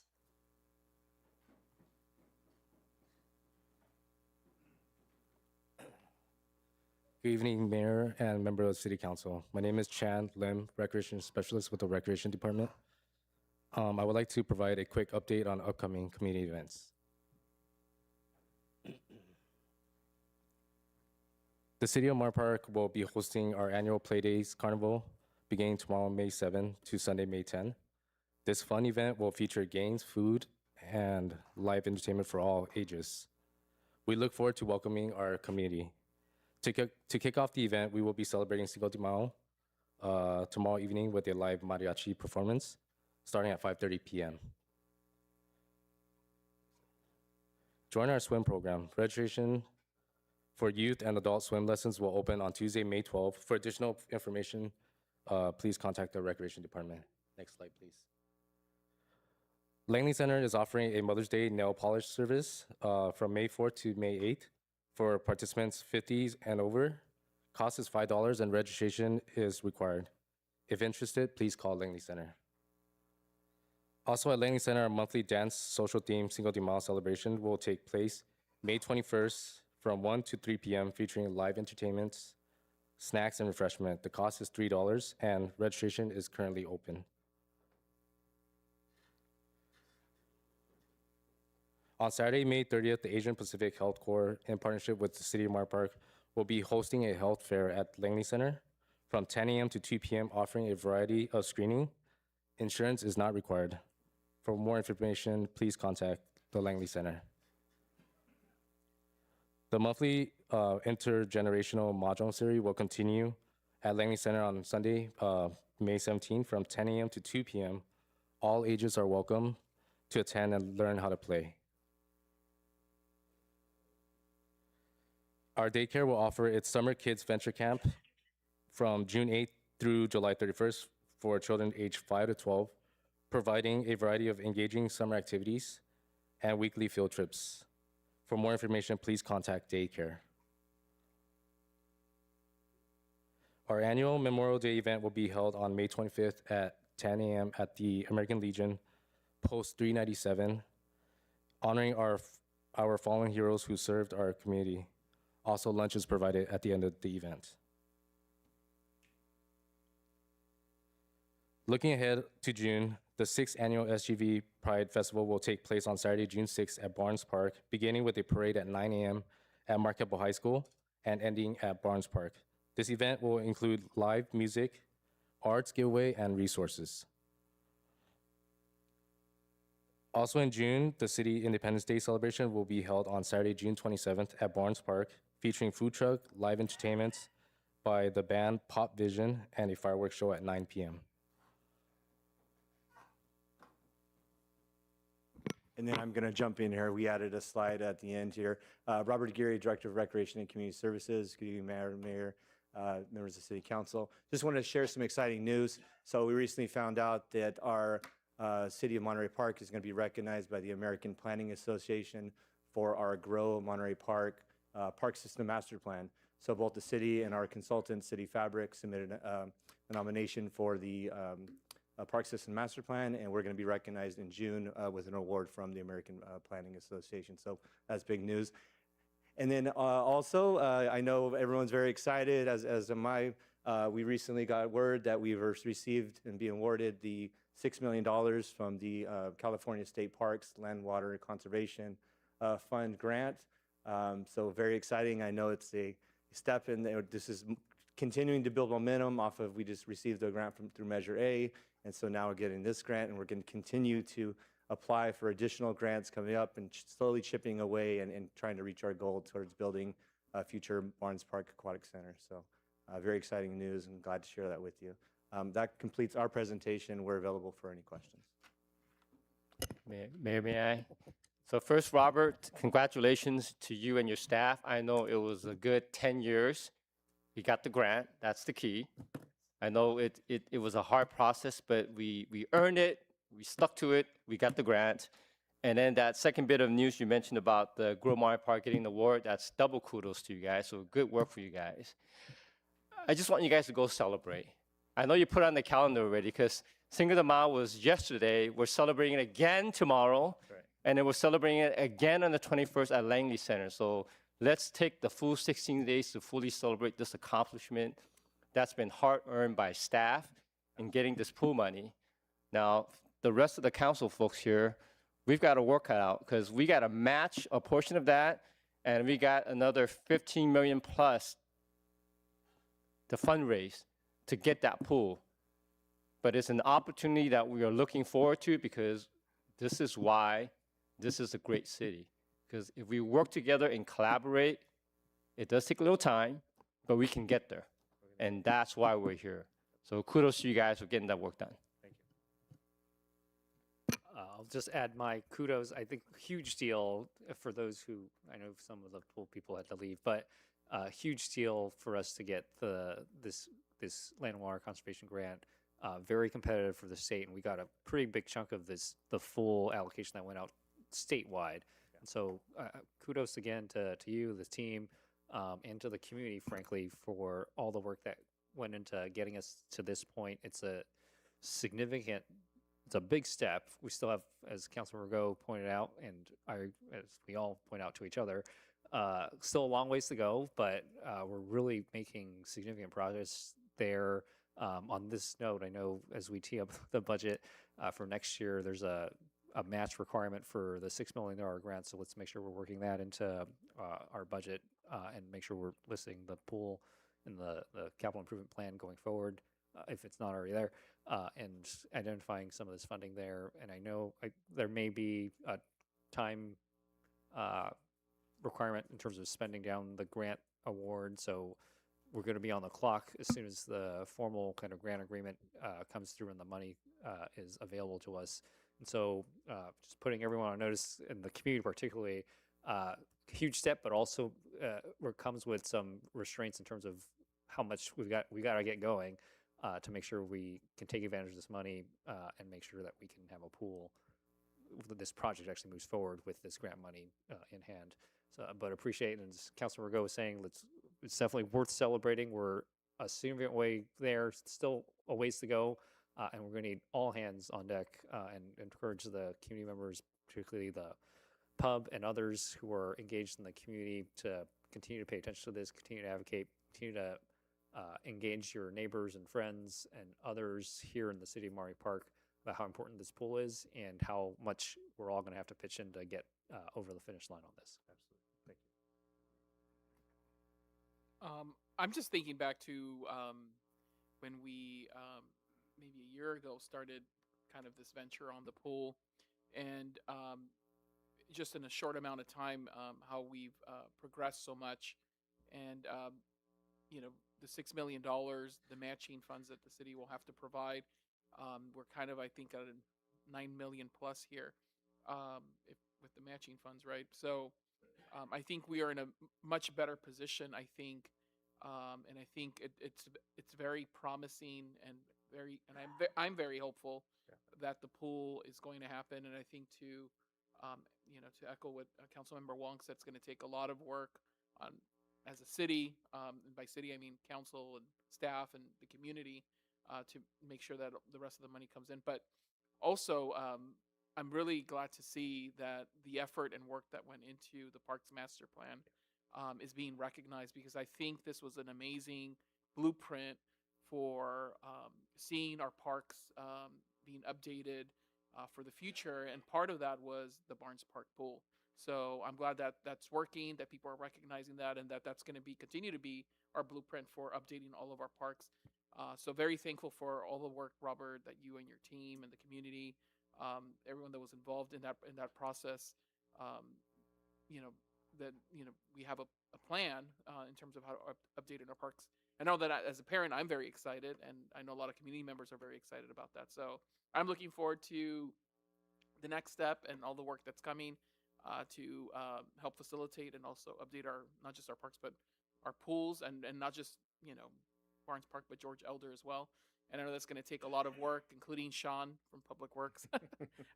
It's going to take a village to make all of this happen. So very appreciative of all the work. And then as I was driving in, I saw all of the carnival rides being set up. So it's also a very exciting time period right now in terms of celebrating our city's birthday. I know it just crept up on me. I knew, I mean, it's in my calendar, but this is a very exciting time because it also kind of marks almost the beginning of the summer. Yeah. So very exciting. I texted a picture to my daughter. Said we're coming tomorrow. So they're all very excited. So anyhow, thank you, Robert, for all of the effort, all of the work that your team does. And I know that it takes a village, so I just want to acknowledge all of our city staff for everything that we do to make our city great. So. And I do just want to highlight, because I know I thanked our consultant for their work that they did on this Park System Master Plan. But one of the reasons we did get this award is because of the outreach and the initiative and all of the community involvement that went into the Park System Master Plan. So I think it's only fitting to also thank the community for their involvement.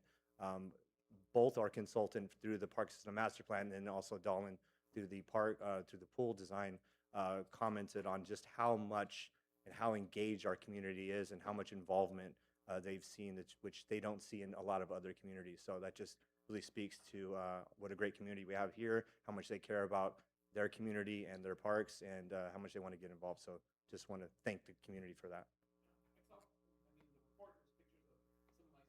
Yeah.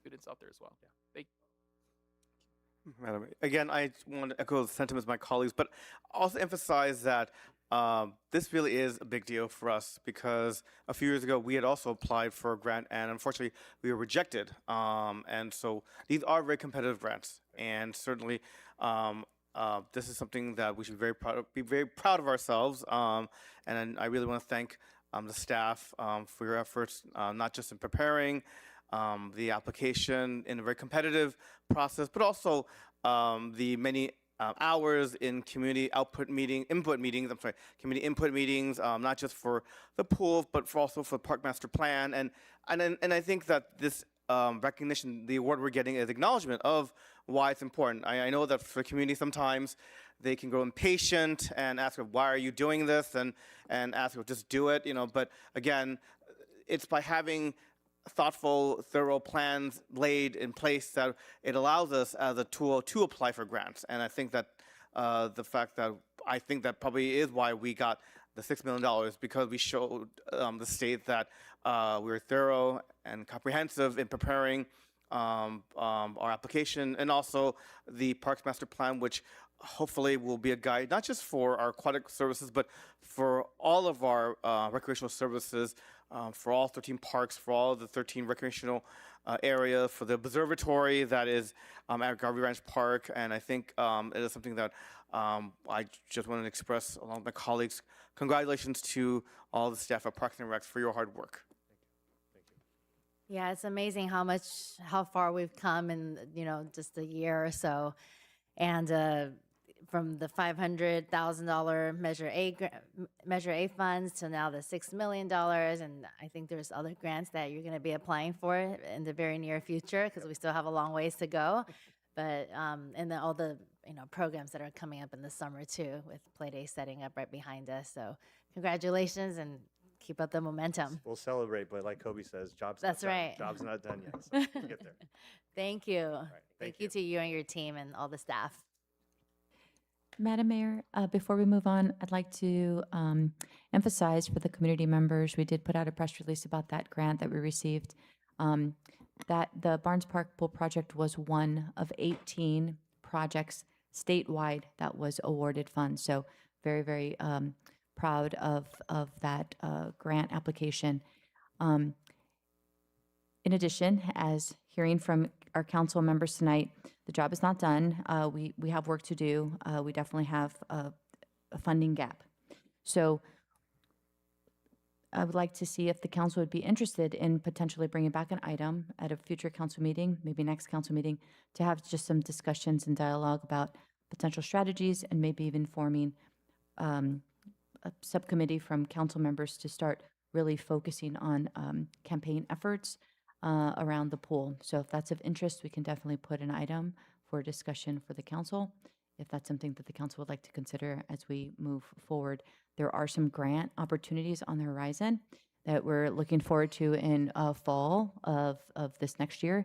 So we want to make sure that we're strengthening our applications to the best of our ability, but that's going to take some coordination and efforts on the city's part. So it could be helpful for us to have maybe a few council members that are working side by side with staff as we are moving this forward.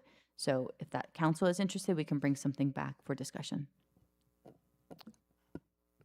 Madam Mayor, I would be interested. I think we need to have that discussion to start so we can strategize. And I think I know who the right chairperson from the group to kind of lead this process, but I'll let him volunteer, given his commitment and his connection with the swim. He didn't name me, so I don't know who it is.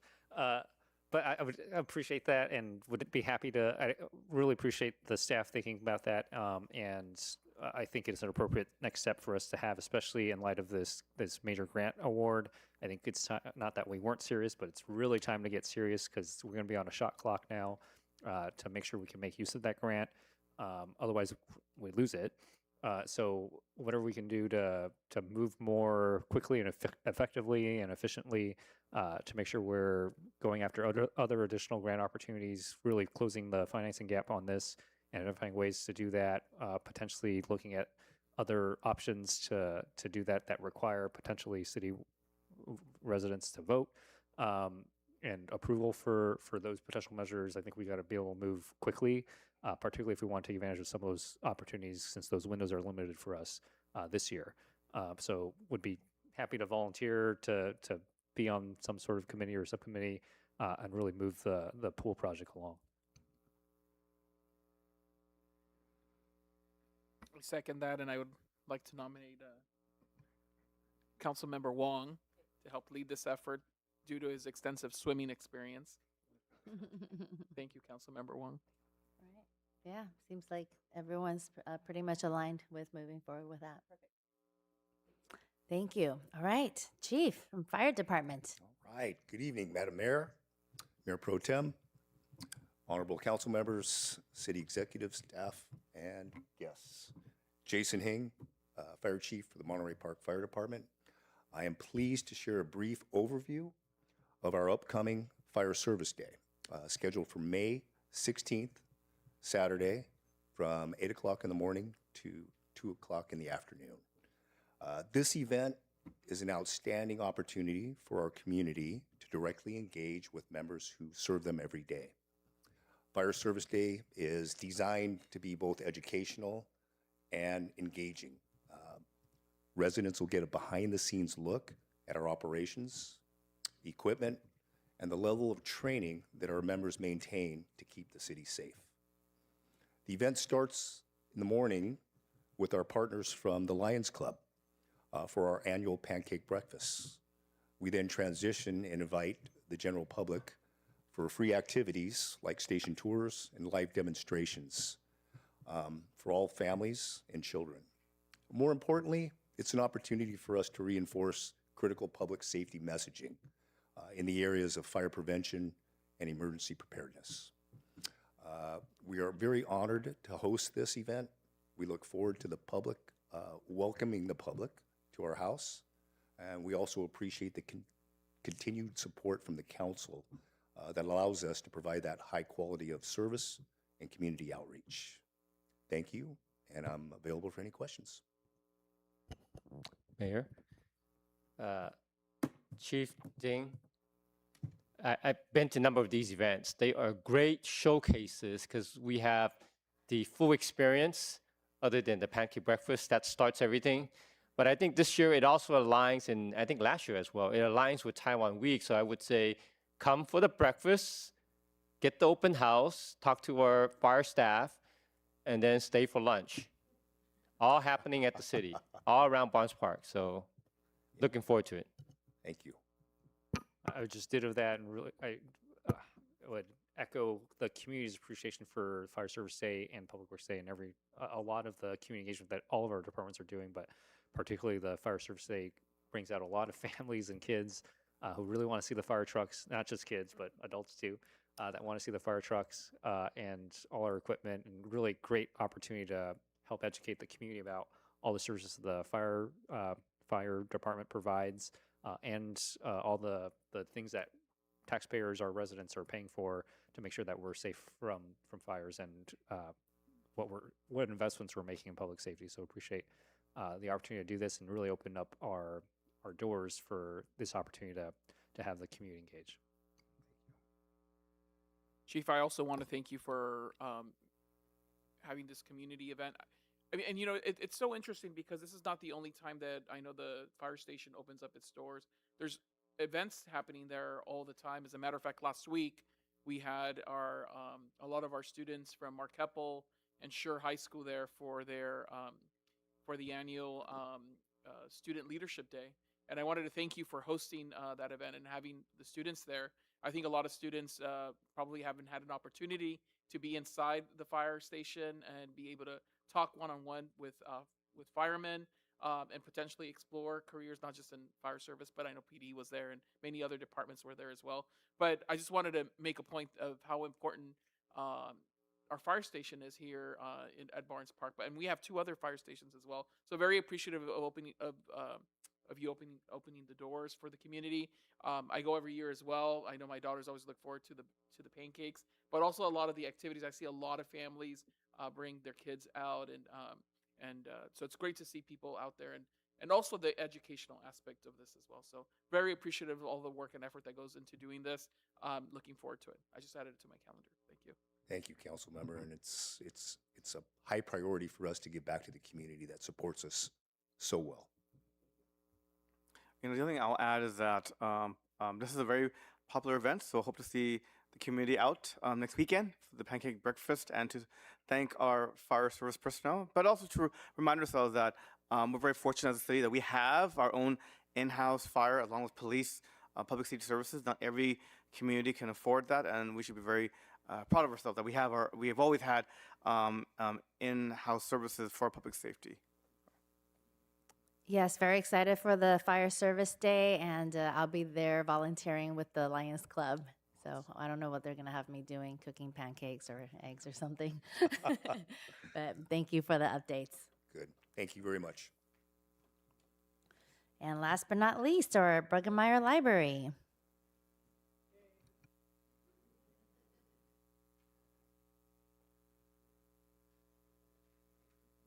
Good evening, Madam Mayor, Mayor Pro Tem, members of City Council. My name is Victor Castellanos, and I'm the Adult Literacy Coordinator. So first, we have some fantastic programs coming up in May, but I do want to highlight events that we had in April. So first of all, across our entire library, we had 166 different programs with almost 4,000 attendees, 3,976. I also want to give a huge thank you and shout out to Chinatown Service Center and their Vita Clinic volunteers. For the past 3 months, they've been helping every week upstairs in the library, and they've helped 1,524 clients process 567 returns. So again, I want to give a huge thank you to the volunteers from the Vita Tax Clinic team. And then just to recap some events in April, we first had our spring gardening workshop with the University of California Master Gardener Program. We also had the Bird Walk and Talk with the Pasadena Audubon Society, where patrons got to take a stroll in Barnes Park and search for birds.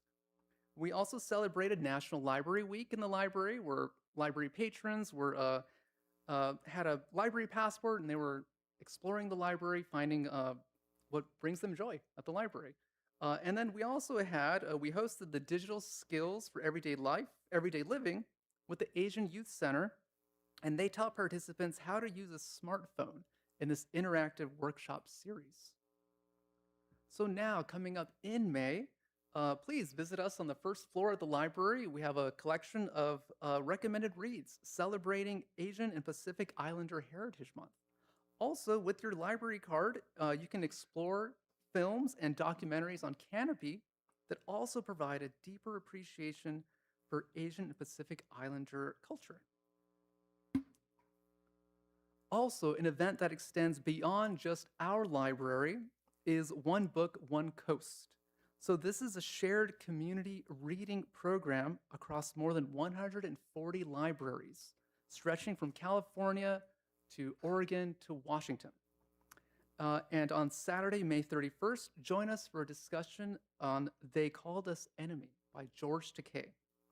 If you're looking for a copy of the book with your library card, you can go on Libby, and we have unlimited copies of this book, of this title. And then last, speaking about library cards, if you don't have one yet, please sign up and get one at the library. For the month of May, we have limited edition library cards, the Greetings from Monterey Park mural on a library card. So to celebrate Monterey Park's birthday. So please act now, supplies are limited. It's only for May only. Thank you. As always, please check our library webpage, social media, all of our newsletters for even more upcoming events for the whole family. Thank you, everyone. I can answer any questions. Here, thank you. Victor, just want to confirm, if I lost my library card and I wanted the new library card edition, the cost is? $3. $3. Okay, so I will do that. I'll do the request to see if we can get an unactivated card just as a giveaway or some sort of souvenir. I think there would be interest among the council to inspect that and have it to display maybe. But thank you so much. I appreciate all the program. Thank you, Victor. I just wanted to do a shout out because Victor helped me with my passports, getting my passports. And I'm not sure if a lot of people know that you can get passports at the library, and he did such a phenomenal job. And even when I messed up, he helped me fix the problem, and it was very immediate. So very appreciative. Just wanted to do a shout out for, I know the library provides a lot of different services. So thank you, Victor, for your help. Thank you. Always thank you for the great products and services you provide to the community. Yeah, thank you for the update, Victor. I had the George Takei event on my calendar, so I'm pretty sure Saturday is May 30th. Oh, I'm sorry, May 30th. I was like, did I get it wrong? But I didn't know you have to call to register, so I'm going to call first thing tomorrow morning to register for the event. Thank you. I don't know how you guys got George Takei, but that's pretty cool. Just the book. Thank you. Thank you. All right, that's it for staff communications. And we don't have any old business, so moving on to the consent calendar. We have a very lengthy consent calendar today with lots of resolutions. So, anyone want to pull any items? No, you're good? Everyone's good? I'll move consent with just a note for item 10F or rule, or if we adopt the rules, just make sure just for staff that we're figuring out how we're going to display and educate members of the public about these rules once they are adopted. Otherwise, know I'm happy to make a motion for consent calendar. I will second. All right, let's vote.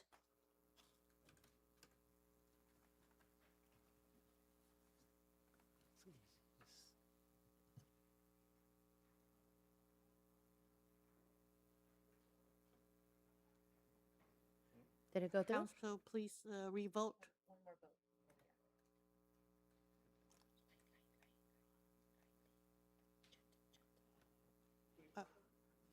Approved unanimously. Oh, yay. And then just a quick question, Madam Mayor, if we could, we just approved Garvey Ranch Park shade structure. If we can announce maybe what the timeline is for the construction on that. Yes, Madam Mayor, members of the council, for Garvey Ranch Park's shade structure, we definitely understand this is a priority. We are moving quickly to get that replaced as soon as possible. We ran into some snags with this project as we were trying to reutilize some of the columns that were out there, but unfortunately we weren't able to do that. So we'll be replacing those structures. The timeline for that is July, August. Oh, here's Sean. Sorry, I didn't realize he came down. Yep. Good evening, Honorable Mayor, Mayor Pro Tem, and City Council. Sean Igo, Public Works Director. Yeah, actually, the goal has been moved up.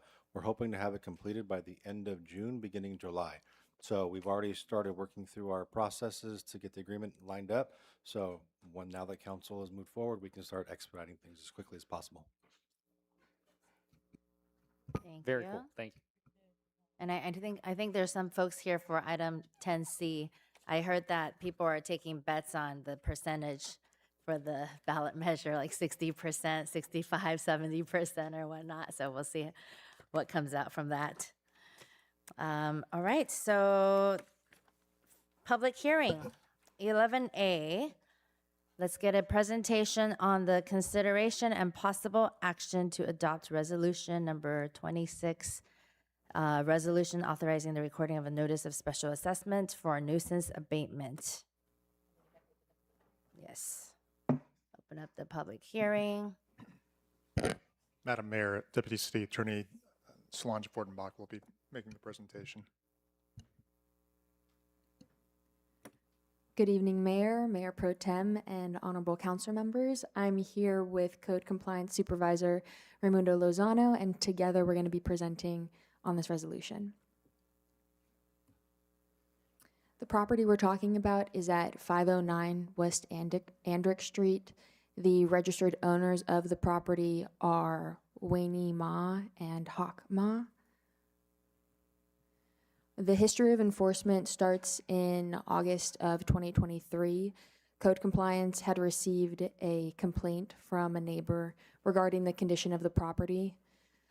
Between August of 2023 and January of 2024, Code Compliance officers were going to the property and inspecting it from the public right-of-way and engaging with the property owners to see if they could come to just compliance, reasonable compliance with the property ownership.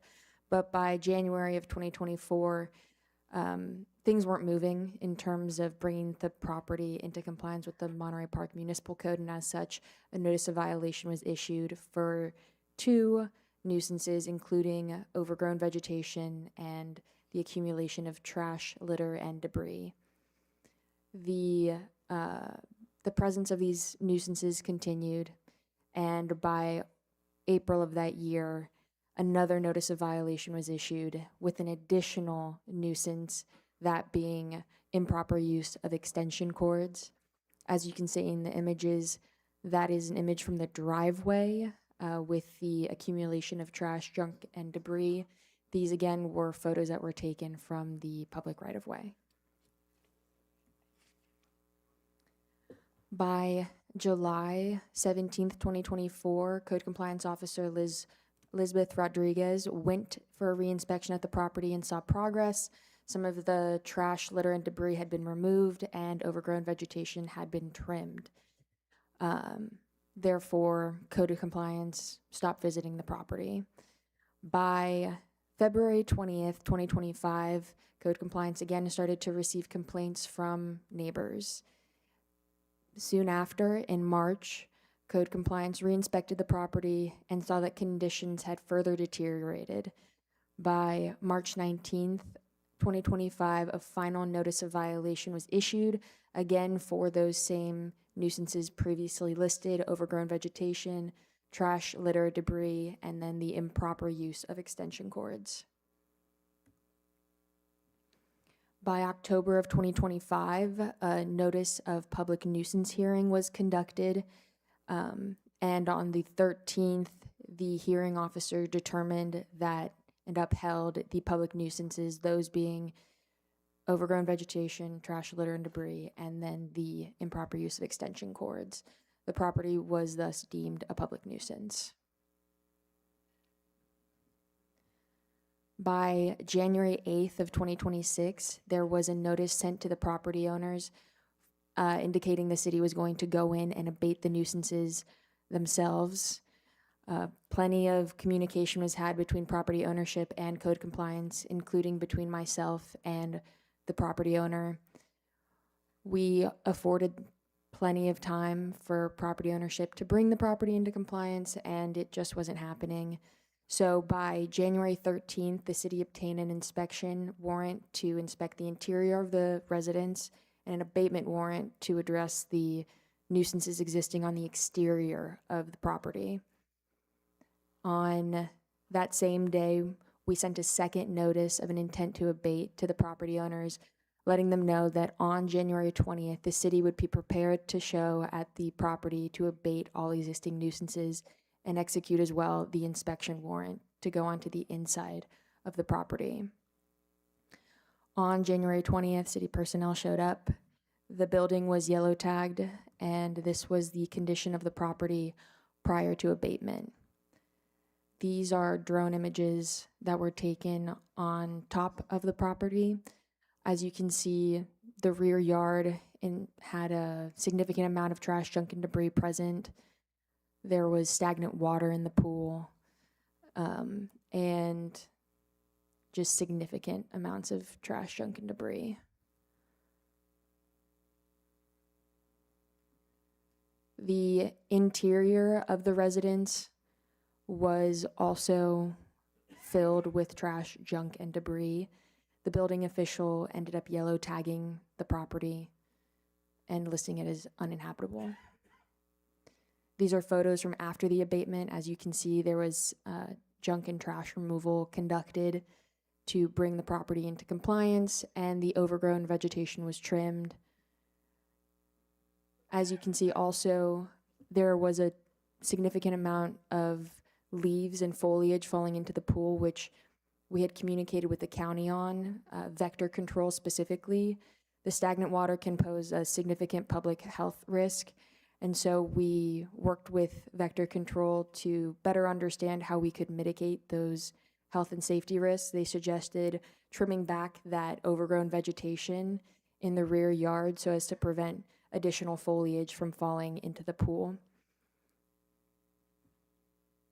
Enforcement post-abatement on January 28th, 2026, we had invited the property owners to an office conference to talk about the condition of the interior of the property. At that point, we had abated all existing nuisances on the exterior. However, we understood that the property needed to be fully brought into compliance, and the interior of the property demonstrated significant problems, just like the exterior ones had. The same notice listed several violations of the health and safety code, all listed there, as well as the Monterey Park Municipal Code. On February 5th of 2026, an office conference was held, but property ownership did not appear. A demand letter was sent on April 23rd to property owners for the total abatement costs. These were all costs associated with that January 20th abatement, and we haven't received any communication from property owners since. I'm going to pass the mic to Ray so he can speak on code compliance's engagement with Chinatown Service Center, who has been engaging with the property owners. Good evening, Honorable Mayor, Mayor Pro Tem, and members of the City Council. Ray Lozano, Code Enforcement Supervisor. Through an established memorandum of understanding with Chinatown Services Center, they have been able to provide behavioral and mental health services to both of the owners.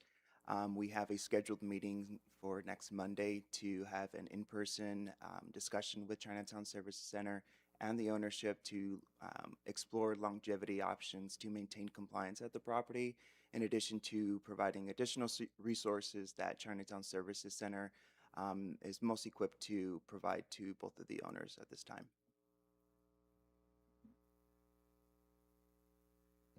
And that concludes our presentation. Do we need any speakers? Or do we take speakers before questions? No speakers. All right. So obviously the owners did not come into compliance before, otherwise, or they're not here, right? Have we heard anything otherwise from the owners in terms of wanting to come into compliance or anything like that along the way? There hasn't been any communication from the owners. We have called them, sent emails, posted notices, and worked through the partnership with Chinatown Services Center, and there hasn't been any communication from them until yesterday. Interesting. Okay, and then we haven't heard a word. We've given them several months, right? It's now May. I don't know that there's anything else to do here, so appreciate the team. Was this first reported by neighbors, or how did the complaint first come in? The complaint came from the neighboring properties in the area. Right, good. Appreciate that. Yeah, I don't have anything else. It's pretty clear to me. Well, if no one else has it, I'm happy to make the motion to adopt staff recommendation. Okay. Councilmember Wong moves. Councilmember Sanchez seconds. Let's vote. Approved unanimously. Madam Mayor, before you go to the next item, I just want to congratulate Solange Fortenbach. We've put her as lead chair with regard to code enforcement for the city. So this is her first foray in front of the city council, and I know she and Ray will make a great team for bringing other things to you.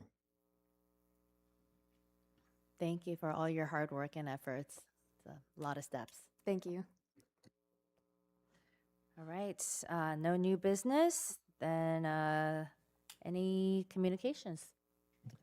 I just have a couple to report. I think many of us were there at the on April 17th at the ELAC new Susan Rubio facility for entrepreneurship program. I'm really proud that our city is partnering with ELAC and that program to help with the local business owners there. On a shout out on April 19th, Dr. and Mrs. Wong, who many of us know in this community, they celebrated their golden 50-year anniversary. I think many of us was there to celebrate with them as well at Capital Seafood. On April 21st, I attended the new mayor installation for the city of San Gabriel. So congratulations to new mayor Eric Chan and vice mayor or mayor pro tem Tony Ding in the city of San Gabriel. And then on May 5th, just yesterday, we were at, a few of us was at the Hillcrest School, which is part of the Garvey School District. They celebrate their Student Leadership Day, just showcasing the work of the students, their involvement outside the school curriculum, and hosting a number of events and activities for guests, not only from the city of Monterey Park, but surrounding communities in terms of what their student leadership program has impacted and what they've continued to contribute to improving the students at Hillcrest. That's all I have.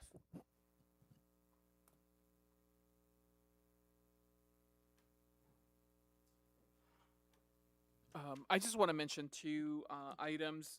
On April 30th, I know Councilmember Wong and I were able to participate in the Student Leadership Day here in the city. I wanted to thank staff for helping organize that. Civic engagement is so important in our communities, but it's also very important that we start at a very young age with a lot of our students to be able to teach them not just how to be civically engaged, but also prepare them to how to interact with the city. I know this year's topic was on emergency preparedness, right?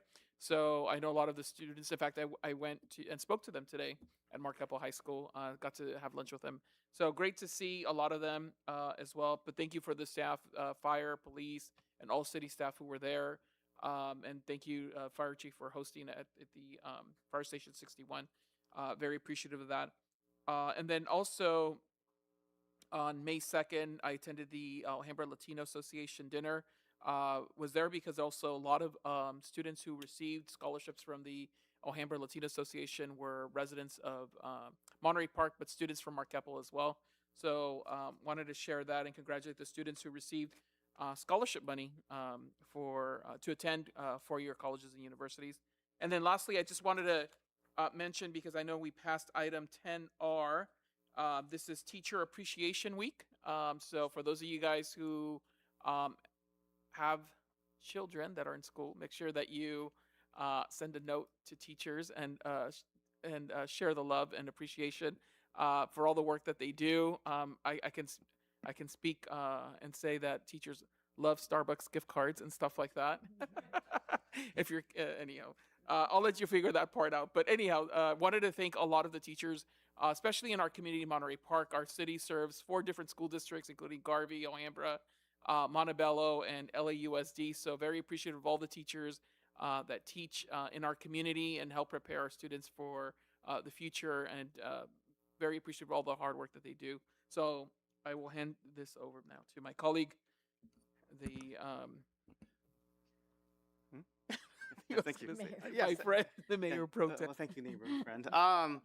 Yes, I attended a lot of the events that my colleagues mentioned. I just want to also to shout out, as was mentioned by earlier, that 2 very involved members of our community, Ed Wong and his wife, Cindy Chun Mei Kuo, had a dinner to celebrate their 50th anniversary of marriage, but also Mrs. Wong was recognized as one of Congresswoman Judy Chu's outstanding women for Women's History Month, and that's because of her many decades of community service to not just here in Monterey Park, but really around the world. And so I think it's always nice to recognize people who give a lot of themselves, their time and energy to this community. And that's it for me. I just have a few. So last Saturday, Monterey Park Women's Club had their fashion show, and a lot of our council members and city manager were all in attendance. That was a really great annual event. Next Tuesday, May 12th, is going to be my very final meetup with the mayor at Marie Callender's, Tuesday at 5 p.m. And Wednesday, May 13th, will be the new Starbucks ribbon cutting ceremony. So Starbucks is already open, but the ribbon cutting ceremony will be next Wednesday. And McDonald's, after the renovation, has also reopened too. So 2 new franchises open in our city. Anything else? Oh yes, and play days tomorrow. Get your unlimited wristbands, go on those rides.